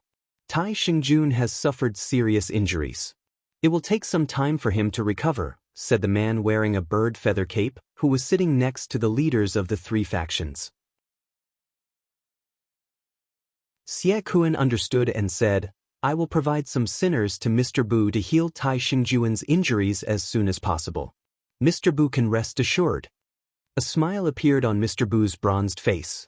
Tai Xingjuan's self-healing ability was actually pretty good, but he would recover faster if he ate more people. The others acted as if they did not hear Xie Kuan's words. Those barbarians thought that they had won this battle, but they probably didn't expect to fall right into our trap. We wanted them to think that the rolling logs and rocks were part of our plan, so that they would lower their guard. If we succeed this time, Mr. Ning will have done a great service. Another person laughed. If it wasn't for Mr. Bu, I wouldn't have been able to do this even if I thought of it. A young man with a bashful smile was sitting next to a few spirit wheel experts. He looked to be about 25 or 26 years old and wasn't very strong. However, he was sitting below a few spirit wheel experts and above the generals of the major factions. From this, one could see Mr. Ning's status. Speaking of which, I still have to apologize to Mr. Ning. Tai Zai smiled. It's all right. This matter was really unexpected. I didn't expect that gigolo to impersonate someone from the Yun Nation and sneak into your midst. Fortunately, it didn't cause too much trouble. Mr. Ning laughed. Speaking of this matter, everyone's expression immediately became strange. Not only did it cause trouble, but it was also huge trouble. Thinking of the suffocating smell from those days, everyone couldn't bear to look back. At this time, the side of the mountain near the mountain path has almost been hollowed out. As long as they pass through there and let the death warriors break the support left behind, half of the mountain will collapse. Even the winged cavalry will find it difficult to escape such an earth-shattering change. Even if Qi Zixiao is fine in the end, do you think she can take down the Three River Valley by herself? Mr. Ning smiled somewhat contentedly. Mr. Ning is right. In this battle, Mr. Ning and Mr. Bu are the main contributors. After Xie Kuan finished speaking, the entire hall burst into laughter. When the time comes, we will teach those traitors a lesson. I didn't expect the dignified Qingyun sword to be the first to surrender to the barbarians. Someone said resentfully, and many others echoed him. Wait until they survive the earth-shattering disaster, someone laughed. That's right. Your Majesty, the meat is ready. It's time for dinner. Ren Baqian sat in front of the fire and shouted toward the carriage not far behind him. At this moment, there were a few pieces of mutton on top of the fire. After being sprinkled with spices, they emitted a fragrance that made many people secretly salivate. Ren Baqian smelled the aroma and said, with my cooking skills, even if I were to become a chef, I would still be at the level of an imperial chef. As he spoke, the Empress sat down beside him with a wine bottle in her arms. Your Majesty, eat while it's hot. Ren Baqian took a piece of mutton that was full of holes and placed it on a plate for the Empress. Just as the Empress was about to reach out, she suddenly felt something and turned her head to look behind her. What a fragrant smell! A voice came from afar. Who's that? The surrounding guards immediately drew their swords and looked in the direction of the voice. However, Ren Baqian was surprised to find that there were two more people beside him. One of them was an old man, or perhaps an old beggar. His hair was a mess and he had a messy beard. There were a few pieces of rags hanging on his body, and only his pants were slightly intact. However, the pants below his knees were missing, and there were a few holes on them. Beside him was a woman dressed in a flowery embroidered robe. She had a bewitching face and a flower in her hair. This lady looked somewhat familiar. Sir Ren, sorry to disturb you. The lady looked at Ren Baqian coquettishly, but her eyes seemed to contain water and were sparkling. Ning Kaichen? Ren Baqian was surprised. That's me. However, I have already changed my name to Ning Kaichen, Ning Kaichen said coquettishly. Who's this? Ren Baqian looked at the old beggar, who had already taken a piece of lamb from the fire and was wolfing it down, completely ignoring the Empress's cold gaze. Could this person's surname be Hongqi? For you. Many guards surrounded the fire with swords in their hands. All of you can leave. The empress stared at the old beggar and waved her hand to drive the guards away. I'll treat you to a drink. The empress threw the wine bottle to the old beggar, who unceremoniously raised his head and drank a mouthful, exclaiming, "Good wine." Renbachien felt that there was something wrong with the empress's reaction. One had to know that the empress had always been domineering and fierce. Now that someone had eaten her barbecued meat, she actually gave him wine to drink? After eating my dinner and drinking my wine, you will show me the strength of the world's most powerful expert, the empress said after seeing him drink half of the wine in one gulp. The world's most powerful expert? Renbachien's voice almost pierced the sky, showing how surprised he was. The third most powerful expert in the world was Li Yuanzhu, and the fourth most powerful expert was Tingyu, who was now the empress. Only the first and second most powerful experts in the world were rarely heard of. It was said that these two people hadn't appeared in the world for decades. If they weren't on the list of the world's most powerful experts, many people would have thought that they were long dead. She didn't expect this old beggar to be the world's most powerful expert. Renbachien didn't think that the empress would recognize the wrong person, especially the world's most powerful expert. However, why was Ning Kaichen with him? Renbachien looked at Ning Kaichen with doubt in his eyes. This time, I brought the Shueka to exchange for the stun baton, Ning Kaichen said in high spirits. Then, his face fell and he continued, I met this person on the way, and he insisted that my green bead take him to the sky. Then bring him. Renbachien didn't understand Ning Kaichen's expression. Let's not talk about the fact that a spirit sword can't bring someone to the sky. Even a sword master like me can't do it. What's important is that my green bead has developed acrophobia since the last trip to Dayo. Pfft. He almost vomited blood. He had never heard of a flying sword suffering from acrophobia.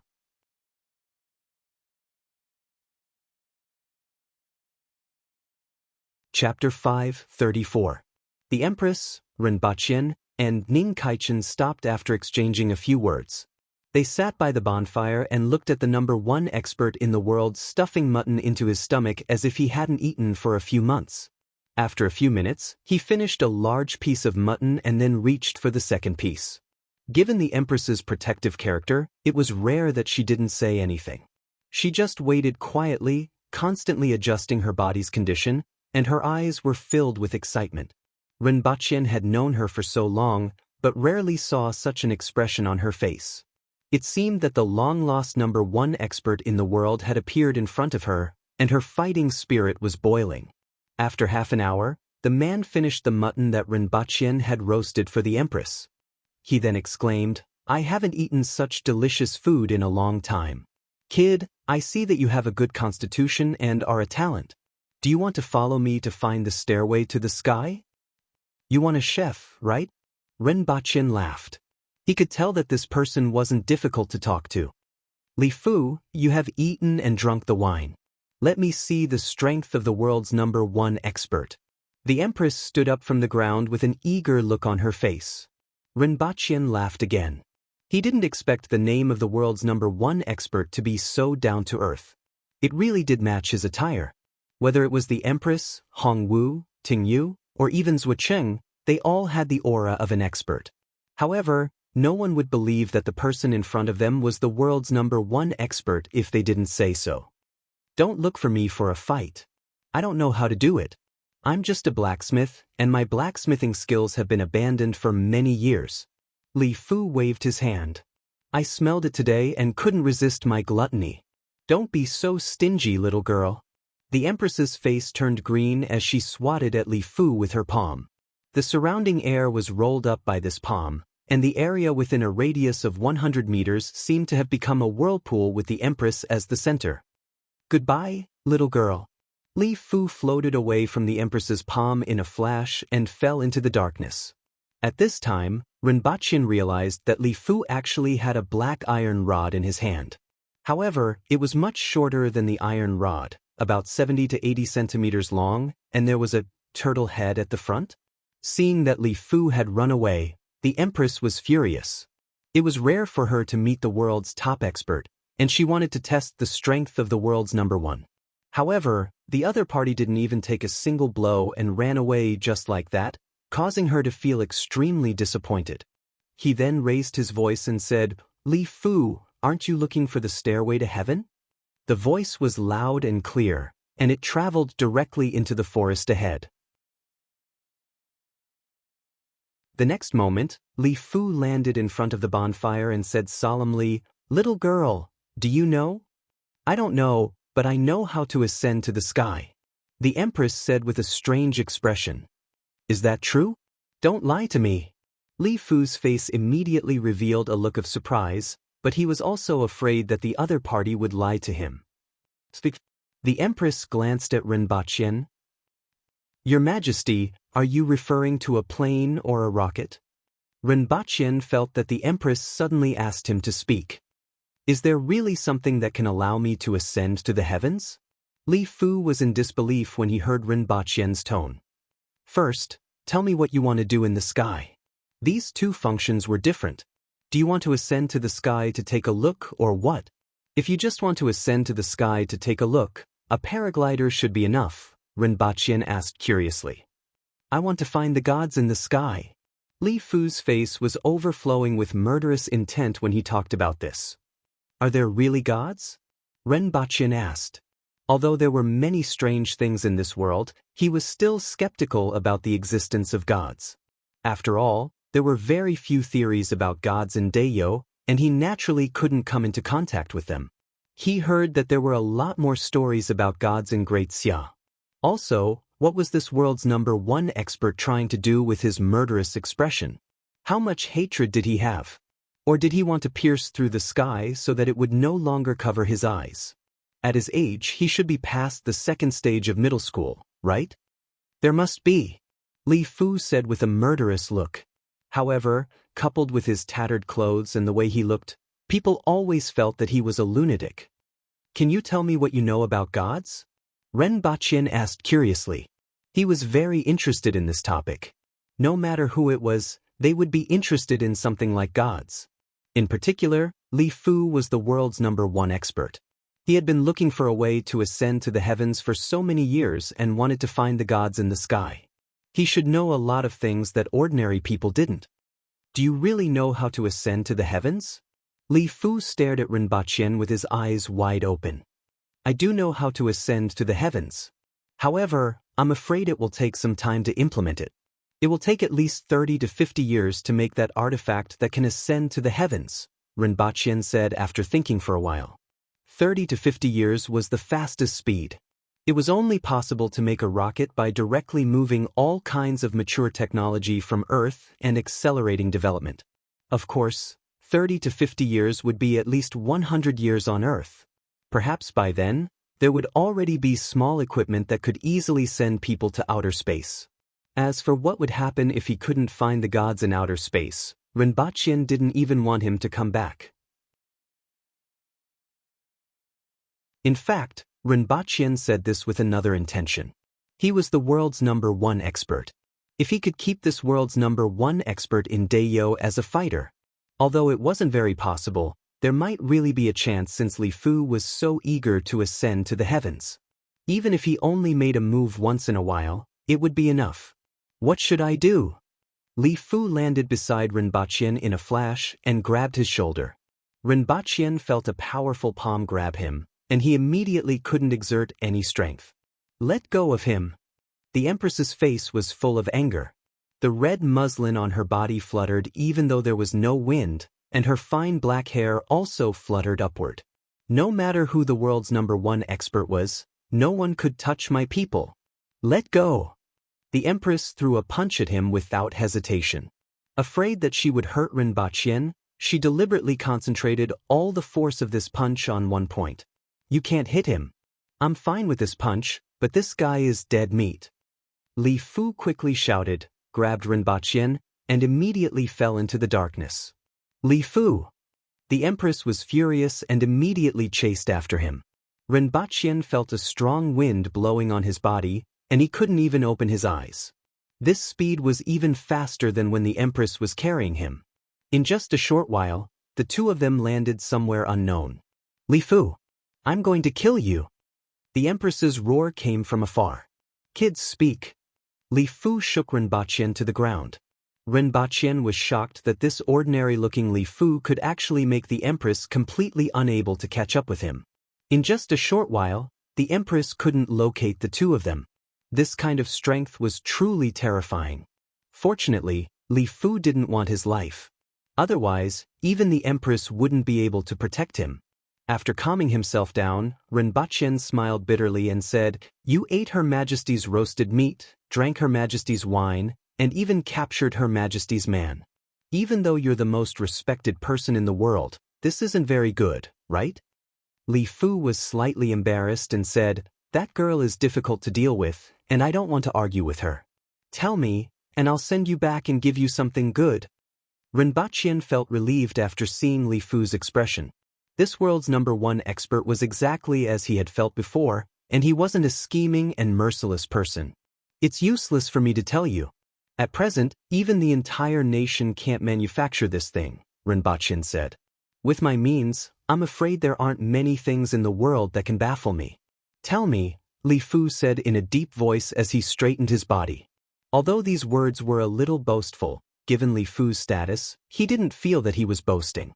However, when it came to manufacturing a rocket, even if there were 100 of him, it wouldn't be of much use. "A rocket can easily send you beyond the 9th heaven," Renbaqian said faintly. "What is that?" Li Fu asked eagerly. "Tell me what you know about the gods first." Renbaqian changed the subject. Li Fu hesitated for a moment before sighing and saying, 200 years ago, I had a fiancée. Come to think of it, my fiancée is quite beautiful and virtuous." Upon hearing this, Renbaqian immediately imagined a romance novel with 3 million words full of love and hatred. This old man's fiancée was stolen? By the gods?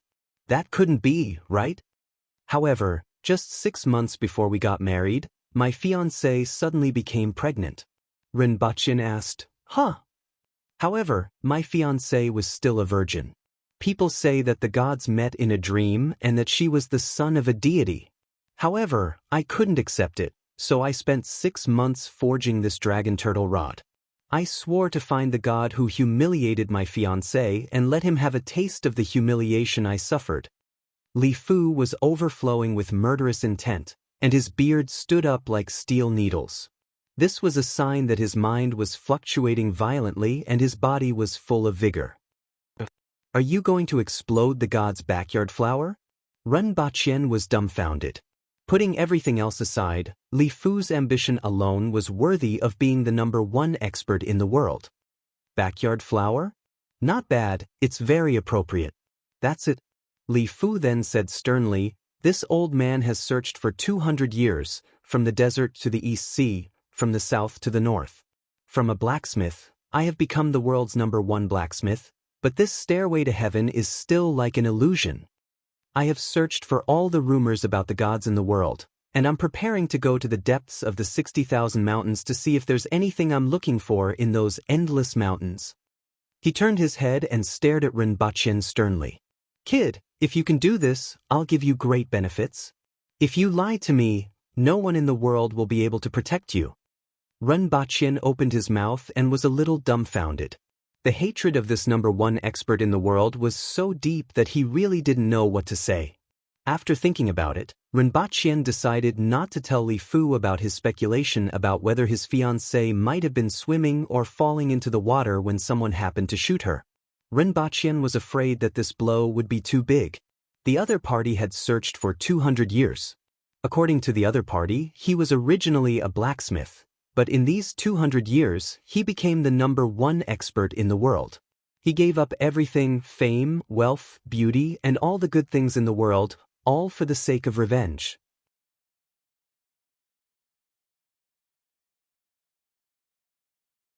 Chapter 5:35. Renbaqian pondered. What he wanted to know the most was how Li Fu became the #1 blacksmith in the world and how he was on his way to finding a deity. What would those martial artists in the world, who wished to spend every minute on martial arts and wanted to advance further, think of this? What would a hard-working martial artist like Renbaqian think? Also, Renbachien had a fiancée 200 years ago, so he should be at least 220 years old now, right? The lifespan of a spirit wheel expert was generally 180 to 200 years. Even if Renbachien lived longer than others, he should be reaching the end of his lifespan at 220 years old, right? Renbachien heard that there was a realm above the spirit wheel level, but he didn't know if Li Fu had reached that level. Could Renbachien wait for a rocket that would take at least a few decades to be manufactured? If not, Renbachien could only make a hot air balloon to fool Li Fu, and his hopes of becoming the #1 fighter in the world would be dashed. At this thought, Renbachien whispered, "Senior, to be honest, it will take at least 30 to 50 years to manufacture a rocket. I don't know if you can wait that long." "Are you afraid that I don't have enough lifespan?" Li Fu laughed. "I can wait 30 to 50 years. Although I can wait, I don't want to wait that long. For the past 200 years, I have been thinking about how to kill my way to the sky and find that deity. Tell me about your idea." "Use a rocket." Renbachien found a stone and drew a rough pattern on the ground. "Use the thrust generated by the combustion of the fuel in the bunker to send the rocket into the sky." This old man has also thought about it. Continuously beating the air to raise oneself high up in the sky is quite similar to your method. However, even I can only rise 100 meters by beating the air. On the other hand, your idea sounds more feasible, Li Fu said happily. However, like I said, to manufacture a rocket isn't something that can be manufactured in a short period of time.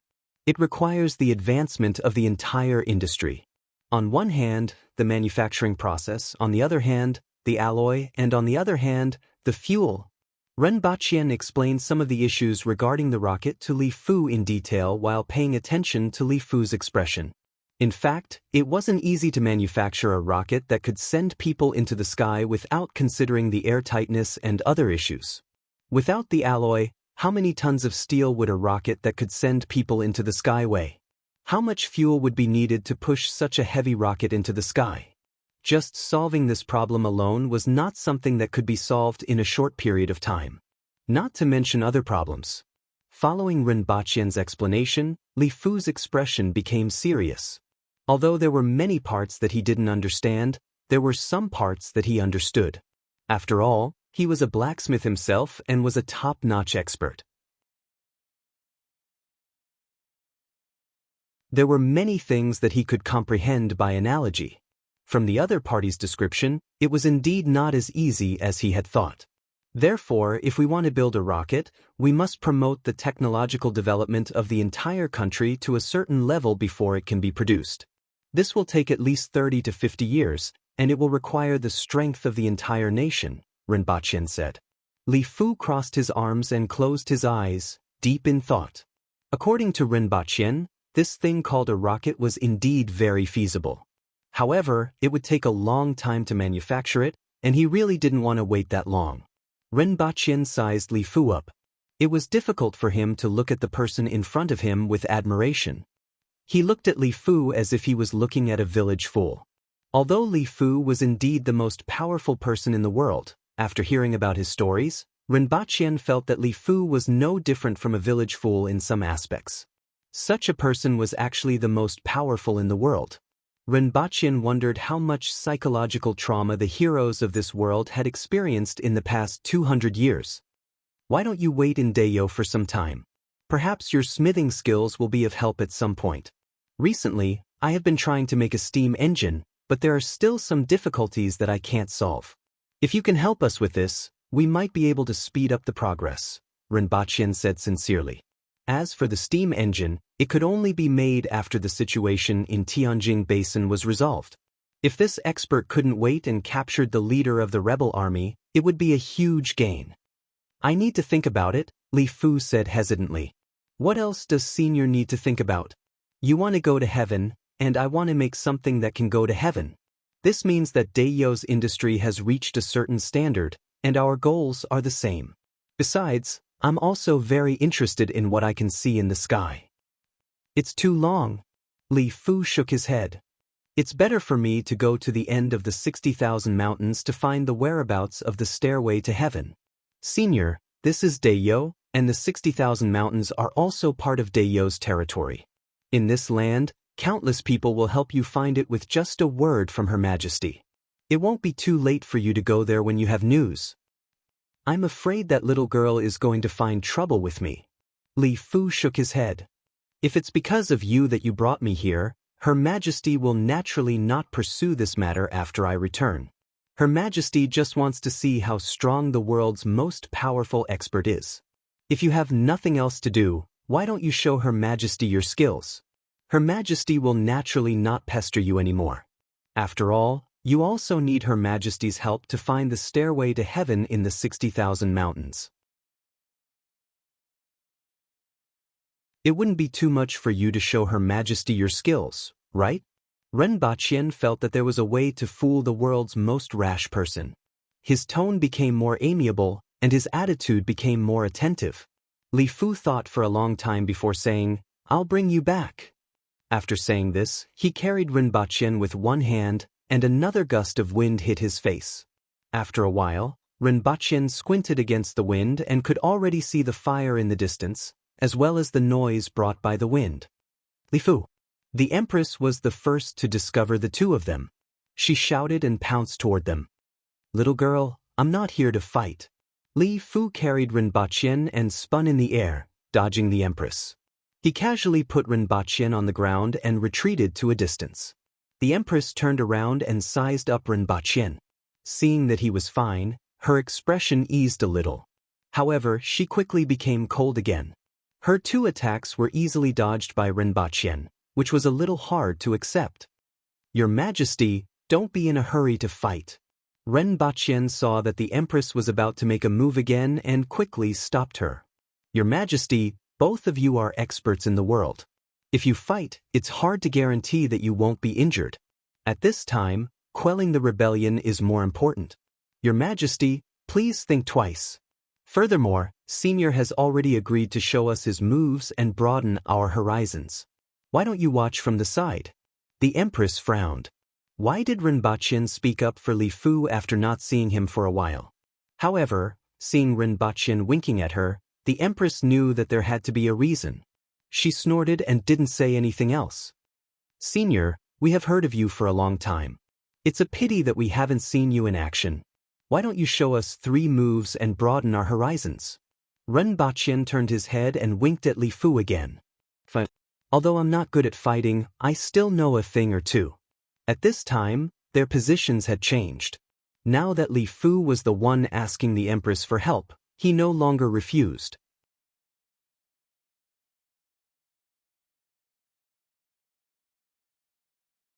Chapter 5:36. In the west direction of the Wang estuary, dozens of holes had appeared on the mountain wall. Each hole was 4 meters high and 4 meters wide. From Jiangbei to the Wang estuary, they had to go around the eastern side. Therefore, few people could discover the cave entrance on the west side. At this time, the hole that was originally dozens of meters above the ground was basically filled up, but there were still soldiers pouring soil out of the hole. Inside these caves, there was a thick tree trunk every dozen meters as a support. After walking for a few hundred meters, what appeared in front of them was a huge space lit up by torches. It was tens of meters tall and had a circumference of several hundred meters. Towering stone pillars stood in the space. If one looked closely, they would see tiny holes on the pillars. Countless tiny insects crawled up and down the pillars, making light but concentrated sounds. If someone with trypophobia saw this scene, they would probably have a heart attack. In this space, there were countless wooden racks, soldiers coming and going, as well as many strange creatures that were 6 to 7 meters long, covered in plate armor and hard shells. They had mouse-like heads and long tails. Some of them surrounded the pillar and licked it from time to time, swallowing a large number of bugs on the pillar into their stomachs. Some of them were digging at the edge of the space or on the shelves. Whether it was soil or rocks, they were like tofu under their sharp claws. In the middle of the space, there was a wooden platform next to the thickest pillar. An old man dressed in embroidered robes sat cross-legged on it, watching everything. Beside him sat a man wearing a bird feather cape and a feathered crown. "Mr. Chiu, it should be about time, right?" The old man in embroidered robe calculated the space of the cave and asked the man with the feathered crown beside him. "It's almost time." The feathered-crowned man called Mr. Chiu let out a few strange sounds, and the dozen or so people in the cave who were dressed like him shouted at the same time, and they all struck the gongs in their hands. Following the sound of the whip, the digging exotic beasts stopped and gathered near the stone pillars, licking the worms on them. "This world is truly amazing." The man in embroidered robes sighed as he looked at the strange beasts and the huge stone pillars in the cave. This strange beast was called Choyu. It was good at digging holes and was one of the beast soldiers of the 6 doors. On the other hand, the worms could eat soil and pull out stones to form such a stone pillar. The combination of these two could produce miraculous results. However, this Choyu fed on these worms.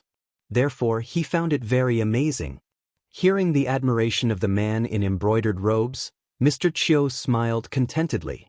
It was indeed worthy of him to be praised by a spirit wheel expert. For hundreds of years, the Cho family had trained Choyu in the 6 doors. It could be said that Choyu was a part of his family. When others praised Choyu, they naturally praised him as well. When the time comes to break the pillars, we'll start from the 6 pillars in the north, from east to west, right? The man in embroidered robes asked again. That's right. As long as we cut off the 12 pillars in the north according to this order, the north side of the cave will gradually collapse. At the same time, the cliffs above will collapse and cut off their escape route. After that, the entire cave will collapse. Even a portion of the mountain peak at the top will collapse. Naturally, those people will not be able to escape, Mr. Cho said. This heavenly Zhong pillar is the most important. It doesn't matter if the northern pillar is broken, but we must wait for everyone to leave before letting the death warriors break the heavenly Zhong pillar. Otherwise, all of you will be buried here. Understood. The man in embroidered robes remembered all of Mr. Chiu's words. After all, it was a matter of life and death, so he couldn't be careless. Looking up, he saw that at the top of the pillar in the middle, countless insects were climbing up to the top of the cave, piling up stones to form a stone net, connecting all the pillars together. At the same time, it was also strengthening the cave. My task is completed. We should go back. After Mr. Chiu finished speaking, he stood up from the wooden platform and shouted a few times to the surrounding people. His clansmen immediately opened the boxes one by one and rang the bells with their hands. The insects on the stone pillars climbed down from the stone pillars and burrowed into the boxes. However, they only drilled half of the way in before the boxes were full. These days, the number of worms multiplied more than double. The Choyu took this opportunity to eat heartily. Their long tongues rolled on the ground and a black worm entered their mouths. At this moment, halfway up the mountain, not only were the Empress, Renbaqian, and Li Fu present, but even Shiwanya, Zongshen, Qingping, Gong Zheng, Qingyun Sword, Zuocheng, and a group of winged cavalry warriors and experts from the rearguard commandery were all gathered there. No one wanted to miss the most powerful expert in the world making a move. Li Fu sternly said, "I was born as a blacksmith and am not good at fighting. However, I have something to say." Everyone listened attentively when they heard what he said. Even the Empress wouldn't ignore the advice of the most powerful expert in the world. Everything in the world has a spirit. Humans have a spirit, swords have a spirit, sabers have a spirit, mountains and trees have a spirit. Since there is a spirit, there is life and death. Just like how humans have vital points like the heart and head, everything in the world also has a vital point. Once you find this vital point, you can kill it. I call it a dead point. Everyone knows the vital points of humans and animals, but it's difficult for ordinary people to find the dead points of other things. As I said before, mountains, rivers, and trees all have a spirit. This mountain has a spirit, so it naturally has a dead point. Li Fu's aura rose slightly when he said this. Although it wasn't much better than before, it made people feel like he was different. His body seemed to have grown taller. The aura of an expert was also emitted from his body. If he was just an ordinary old man before, everyone could now feel that the person in front of them was the most powerful expert in the world. As long as you find the dead point, You can cause more damage. You don't even need to spend too much effort to kill it. After Li Fu finished speaking, the crow's leg on the short rod in his hand struck the ground at lightning speed. With this strike, everyone became alert and heard a dull rumbling sound coming from the belly of the mountain. Everyone felt their feet begin to shake, and huge cracks began to appear on the ground. Everyone was shocked. He was indeed the most powerful expert in the world. This strike could actually shake a mountain with a radius of several kilometers. This was simply not something that a human could do. Everyone looked at Li Fu with admiration. At this moment, the ground shook even more violently, and everyone even felt as if they were sinking.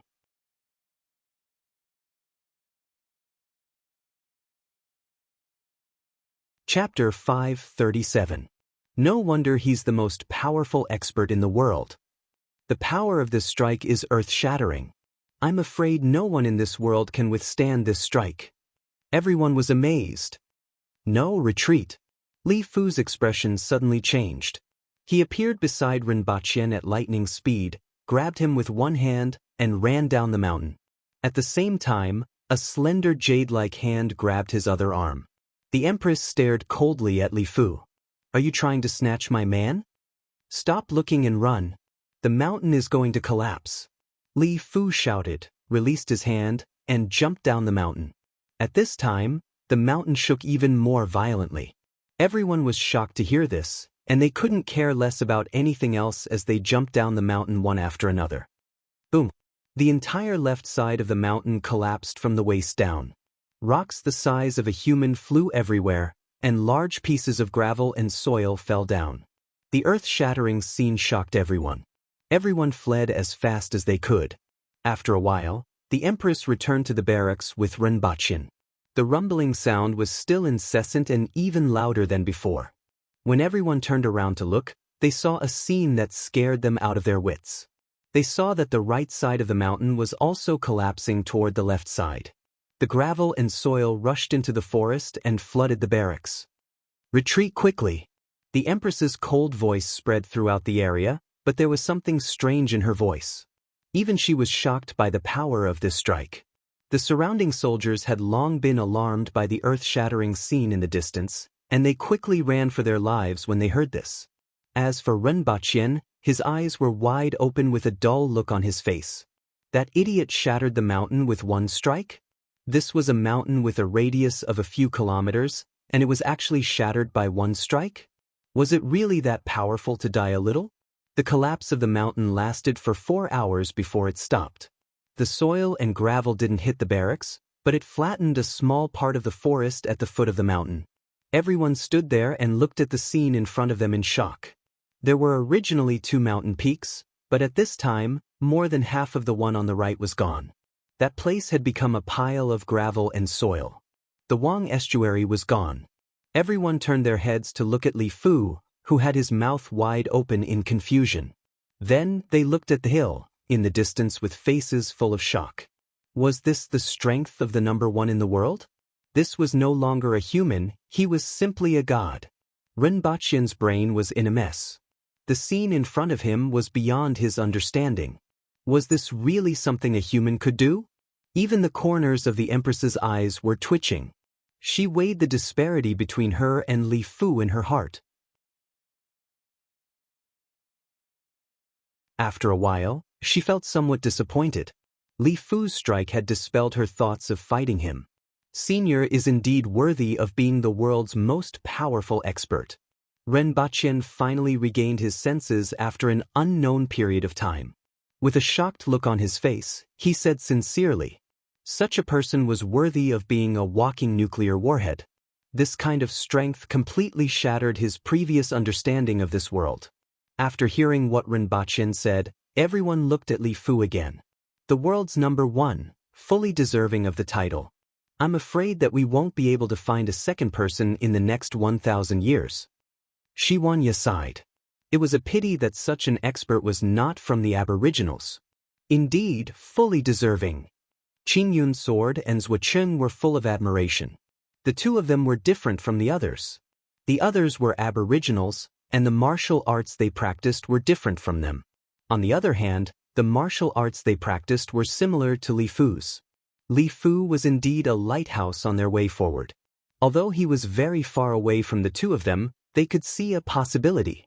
Just by looking at their worshipful expressions, Rinpoche felt that they had become Li Fu's die-hard fans. Shattering a mountain with one strike is fearsome and terrifying, the Empress said softly. Li Fu blankly looked at everyone, looked down at the dragon turtle rod in his hand, and then at his hands. Could it be that his strength had unknowingly reached this level? Although everything had a weak point, this weak point only increased the power of an attack by a few times. It would be fine if it was a smaller object, but it was a mountain. When he struck with his rod, he could only shatter an area with a radius of 1,000 meters, which was already considered the limit of this world. Now, it wasn't just an area with a radius of 1,000 meters, but the entire mountain. He didn't expect that he had unknowingly reached such a level. Although he had never thought of practicing and only wanted to find the gods in heaven, his cultivation level was constantly rising, but this wasn't his ambition. Li Fu was a little disappointed and frustrated. Even with his strength, he still hadn't found the stairway to heaven. Fortunately, there was a little hope now. Rinpoche noticed Li Fu looking at him and was sincerely convinced. "Instructor, I want to learn this. You must teach me." In Shuiyang City, the experts in the city landed on top of the city wall and looked at the Wang estuary in the distance. The earth shaking and mountain shaking just now had alarmed everyone. Some people were bewildered. What exactly happened there? Although they couldn't see it, the fact that the sound and vibration could be transmitted here was enough to show how powerful the earthquake was. As for the others, they understood what had happened. "I'm afraid that those barbarians wanted to cross the Wang estuary at night, and Mr. Yu Yang cut off the supporting pillars, causing such a drastic change?" Xie Kuan asked. "It seems so. Those barbarians definitely didn't expect us to prepare such a big gift for them. I really want to see Qi Zixiao's expression at that time." Rao Yu laughed heartily. According to this power, even if Qi Zixiao was there, he wouldn't have survived. Senior Su and Senior Ji Shui have already gone to investigate. We will know when they return. Young Master Ning from the Yun Nation laughed. So what if it was Qi Zixiao? Zhu Wuzhen at the front line was overwhelmed by the barbarians. He was known as a famous general, but he couldn't compare to a few words from him. After an hour, two figures appeared from the darkness with shocked expressions on their faces. "What's the situation?" The leaders of the three major powers immediately asked. "The Wang estuary is gone.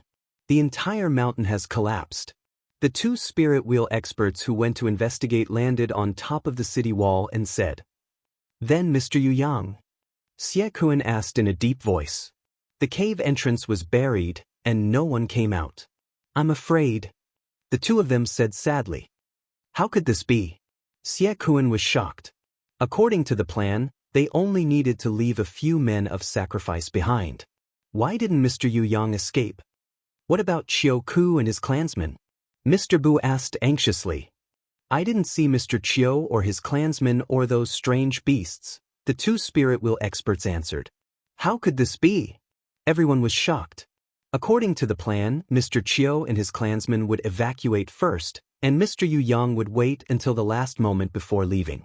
Both sides could have completely retreated. How could they all disappear? Xie Kuan's expression was uncertain. After a while, he said, "I'm afraid something unforeseen happened that we don't know about." Or maybe Mr. Yu Yang and Mr. Chiu realized that the barbarians wanted to pass through during the night and couldn't retreat in time, so they cut off the heavenly crystal and perished together with the barbarians. "I'm afraid so. Mr. Yu Yang and Mr. Chiu, as well as Mr. Chiu's clansmen, are really brave warriors." Tai Zai said. He had a higher opinion of the people from the Six Doors. He didn't expect that there would be such experts in the sect. Although those who knew Mr. Yu Yang didn't think that he was that kind of person, the truth was right in front of them.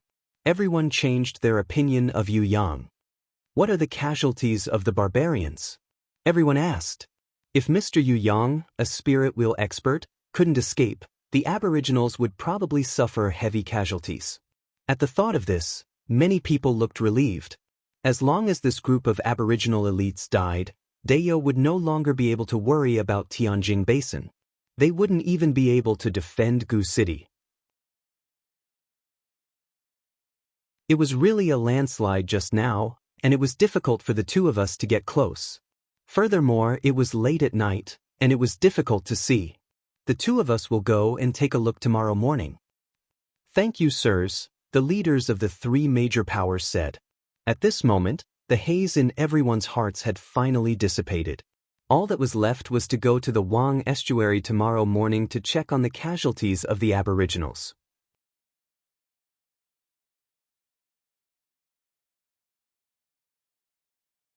Chapter 5:38. Early in the morning, a faint mist pervaded between heaven and earth. Two figures leaped out of the city and disappeared into the mist in the distance. It didn't take long before the two of them arrived near a mound of dirt. Who would believe that this was a mountain that was hundreds of meters high just a day ago? However, all of this was gone now. Looking at the current situation, they could still recall the scene of the landslide last night. There's no one and no traces left behind. It seems like Yu Yang and the rest are really buried underground. After carefully searching the west side for a while, one of them sighed slightly. Previously, I underestimated Yu Yang. I didn't expect him to have such an unyielding side, the other person said. Although Yu Yang has become one with the earth, he has done a great deed for all living beings in Tianjin Basin. In the future, we should set up a memorial for him. I wonder what the casualties of those barbarians are like.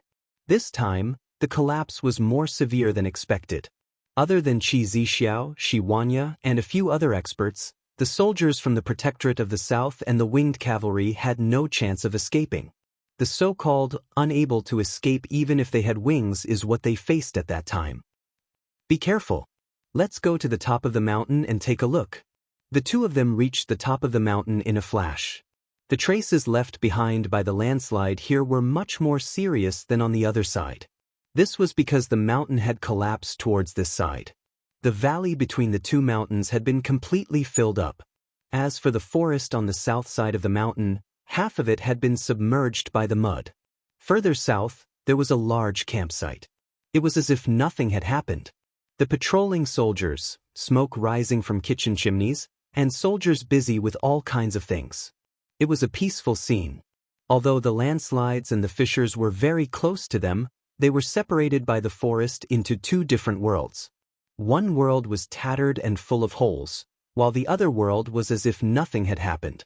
The two of them widened their eyes in an instant. Why was the other party's campsite still there? Why did it seem as if nothing had happened? But the two of them couldn't figure it out. Perhaps it was the winged cavalry that passed through yesterday? After all, the winged cavalry is our greatest enemy. With just the Protectorate of the South, there's no way we can contend against an army of 300,000 rebels, one of them said hesitantly. Everyone had hoped that the barbarians would suffer heavy losses from the landslide, but judging from the current camp, the number of soldiers walking in the camp, and the amount of smoke coming from the kitchen, it did not seem to be the case.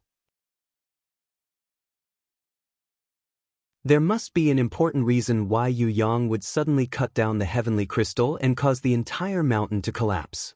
In that case, it could only be because of the few barbarians, the famous winged cavalry. Even if the winged cavalry had passed through yesterday, they would have been completely annihilated.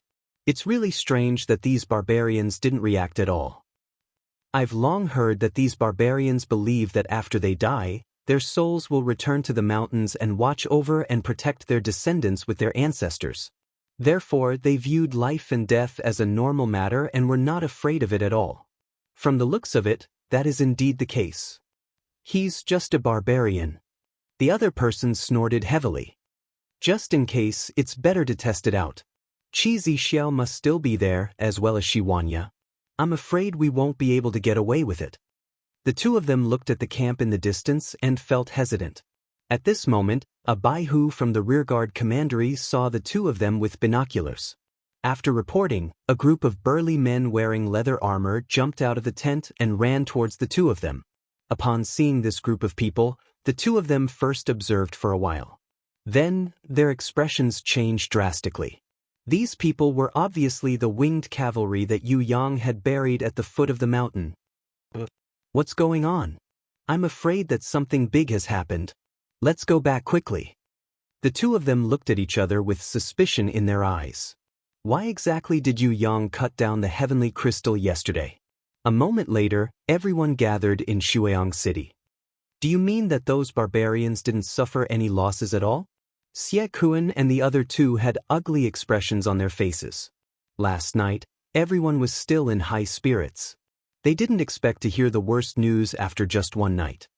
Even if they did, the damage was very small, the two of them said. The two of us saw that the camp was very calm and had some doubts before, but after seeing those winged cavalry, we no longer had any doubts. Then, Mr. Yu Yang, I'm afraid that something unforeseen has happened that we don't know about. I think I know what's going on. The man surnamed Ning from the Yun Nation had an ugly expression on his face for a while, but he gradually calmed down. Mr. Ning? Xie Kuan looked at him with a probing gaze. Although I don't know the reason, Senior Yu Yang must have been discovered.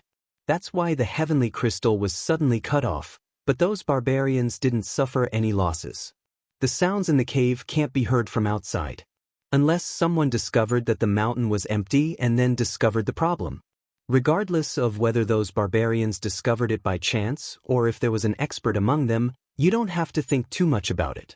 Fortunately, we still have a backup plan in case of accidents. This time, we will definitely make sure that they won't be able to return, Mr. Ning said confidently. Now that the Wang estuary has collapsed and the mountain road has been completely buried, I'm afraid it will take them 2 days to pass through. Now, please send a general to lead an army to the hill in the north and set up camp there. Make it seem like they are going to meet them at the riverbank. When they see this army, they definitely won't think too much about whether there is a problem or not. Given the barbarians' temperament, if they see someone blocking their way, and the number of soldiers is about the same as theirs, and the water is not wide, they will definitely cut wood to make boats and send their army across the river to attack. At that time, we will open the river and let the water rush down. Except for the hill, everything else will be swept into the water. Naturally, most of those barbarians will become food for the fish and shrimp in the river. Hearing Mr. Ning's words, everyone calmed down. What if they discover that the water level has decreased and have suspicions? Someone asked. If those barbarians could think that much, then they wouldn't be barbarians. And no matter what, they will have to cross the river. Do you think they will go upstream to take a look? Even if they discover it, they will just open the river in advance, someone said with a smile. Everyone nodded. Indeed, even if this plan failed, there would be no loss. If it succeeded, then the harvest would be huge. However, everyone still felt that it would be difficult for the barbarians to discover that the water level had decreased and the river had become narrower. The only loss would be the crops in the north of the city. However, no one cared about those crops at this time. Thanks to Mr. Ning's strategizing and planning, even though those barbarians managed to escape once, they definitely won't be able to escape this time. Xie Kuan smiled as he stroked his beard. A just cause enjoys abundant support, while an unjust cause finds little support. Those barbarians are the enemies of you, me, the Yun Nation, the Chen Nation, and everyone in Great Xia, the youth surnamed Ning said with a smile. Well said, Mr. Ning. Xie Kuan laughed heartily. Soon after, the city was mobilized. An army of about 15,000 people left the city and headed for a hill in the north. They set up camp there and waited for the aboriginals to arrive.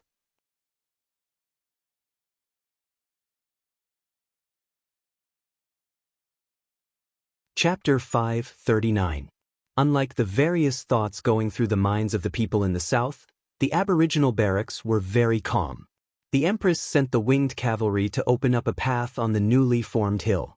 After all, the hill had collapsed and the original road was gone, so they had to open up a path that could allow carriages and horses to move forward. It didn't need to be very flat, but at least there shouldn't be too many rocks blocking the way. This was a piece of cake for the winged cavalry. The Baihu of the rearguard commandery were also sent out to investigate. In addition, there was a fierce man in the barracks who could smash a mountain with a stick. Even the ordinary soldiers had heard of this. The incident of Li Fu smashing a mountain with a stick was vividly told by some people. Coupled with the scene of the mountain collapsing and the ground splitting, Li Fu's reputation spread throughout the barracks. Furthermore, his status as the world's most powerful expert was a powerful proof and a legendary halo. In the barracks, Renbaqian sat in front of the Empress's tent with a mischievous look on his face. As long as he learned Li Fu's stick, his days of being beaten up by the little Lolita would finally come to an end. "Sir Ren, where's my electric baton?" Ning Kaichen was sitting not far from him with a charming look on her face. "Wait, I'll bring it to you in 2 days." Renbaqian waved her away as if she were a fly and continued to imagine himself killing everyone after learning Li Fu's godly rod. Well, godly rod was the name Renbaqian gave it. In some ways, it had the same effect as the finger of God. The only difference was that one targeted the death spot while the other targeted the G-spot. After chasing Ning Kaichen away, Renbaqian turned to look at the Empress in the tent. She was sitting there with a soulless look on her face. It was rare to see an Empress like this. It seemed that the power of Li Fu's stick had dealt her a huge blow. One of them was the 4th most powerful expert in the world, and the other was the most powerful expert in the world. The Empress suddenly realized that there was such a huge gap between her and the strongest expert. How could the proud and arrogant Empress accept this? "Your Majesty, do you want to go back and relax?" Renbaqian got up and walked into the tent. "It will take at least 1 or 2 days to clear the way out." "Go back, I still have some things to think about." The Empress waved her hand. "All right." Renbaqian looked at the Empress. It seemed that she wanted to bid farewell to her homebody life and work hard to catch up. Seeing that the Empress was no longer paying attention to him, he immediately disappeared from the room. That night, Renbaqian appeared in the Empress's tent in high spirits with 2 big bags. Although the Empress wasn't by his side, his man-will level strength was enough for him to run amok in most places. At least for the past 3 days, he had found a lot of fun. For example, stuffing someone's head into the toilet, or using a pistol to blow up someone's anus. He was starting to like this country of Brother Black. This kind of chaos, the feeling of completely relying on one's strength to do whatever one wanted, was really not bad. Unlike in China, where he had to abide by the law at all times. As soon as Renbaqian returned to the tent with a refreshed look on his face, he was kicked out of the tent in the dark. "Take the things outside." The Empress sent Renbaqian flying with a kick. Immediately, she felt a wave of refreshment. The worries that had been troubling her for the entire day were temporarily put to the back of her mind. Renbaqian lay on the ground, feeling rather wronged. Who did he offend? He was kicked as soon as he came back. According to the current time, the Empress should be asleep. He carried his things back to the tent. After daybreak, Renbaqian came out of the tent and saw Ning Kaichen looking at him from afar with a charming smile on his face, which made Renbaqian feel disgusted. "Where's the Shueka?" Renbaqian asked. Ning Kaichen took out a palm-sized jade box and waved it at Renbaqian. Renbaqian turned around and went into the tent. After searching for a long time, he took out the electric batons, batteries, and solar chargers that he had just brought back. The 2 of them squatted at the side of the tent as if they were carrying out some shameful transaction. "In any case, we have been through thick and thin together, so I won't cheat you. These are 2 electric batons. This is a solar battery, and this is a solar panel. With these things, you can travel the world with 3 electric batons." Renbaqian took out the things from the bag one by one and showed them to Ning Kaichen. "Sir Ren, it's obviously 2 electric batons." Ning Kaichen winked. Cough cough. Ning Kaichen's winking actually made Renbaqian's heart palpitate with eagerness, and he quickly chanted Amitabha in his heart. Renbaqian had to admit that Ning Kaichen had become more and more seductive after his sex change. He was even more seductive than a real woman. If it was someone who didn't know about his background, they would probably be bewitched by him. Renbaqian explained the battery, solar panel, and how to charge it in detail to Ning Kaichen. After all, a person had to be trustworthy. If he were to directly give him an electric baton, he would probably realize that it was out of battery after a day. Furthermore, Renbaqian was somewhat responsible for his transformation. Rinpoche now hoped that these 2 electric batons could accompany him for the rest of his life. After explaining everything to Ningkaichen, Rinpoche earnestly said, "I guarantee a replacement and not a refund. If you have any problems, come to me and I will replace them with 2 electric batons." Ningkaichen's eyes were almost dripping with tears. "If I didn't know that Sir Ren is too fierce on the inside, I would have wanted to marry you." "Forget about marrying me." Rinpoche waved his hand. Rinpoche only waved his hand halfway when he felt a gust of wind blow past him. Following which, there was a loud slap, and Ningkaichen was getting further and further away from him. After the Empress slapped Ningkaichen away, she snorted, turned around, and strolled back. After a while, Ningkaichen came back with half his face swollen. He looked submissive and stopped throwing flirtatious glances. Indeed, a married man couldn't be provoked. She threw the jade box to Rinpoche, picked up one of the electric batons, and poked it into her hand.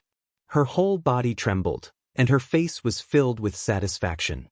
Then, she carried the box back to her electrocution treatment in high spirits.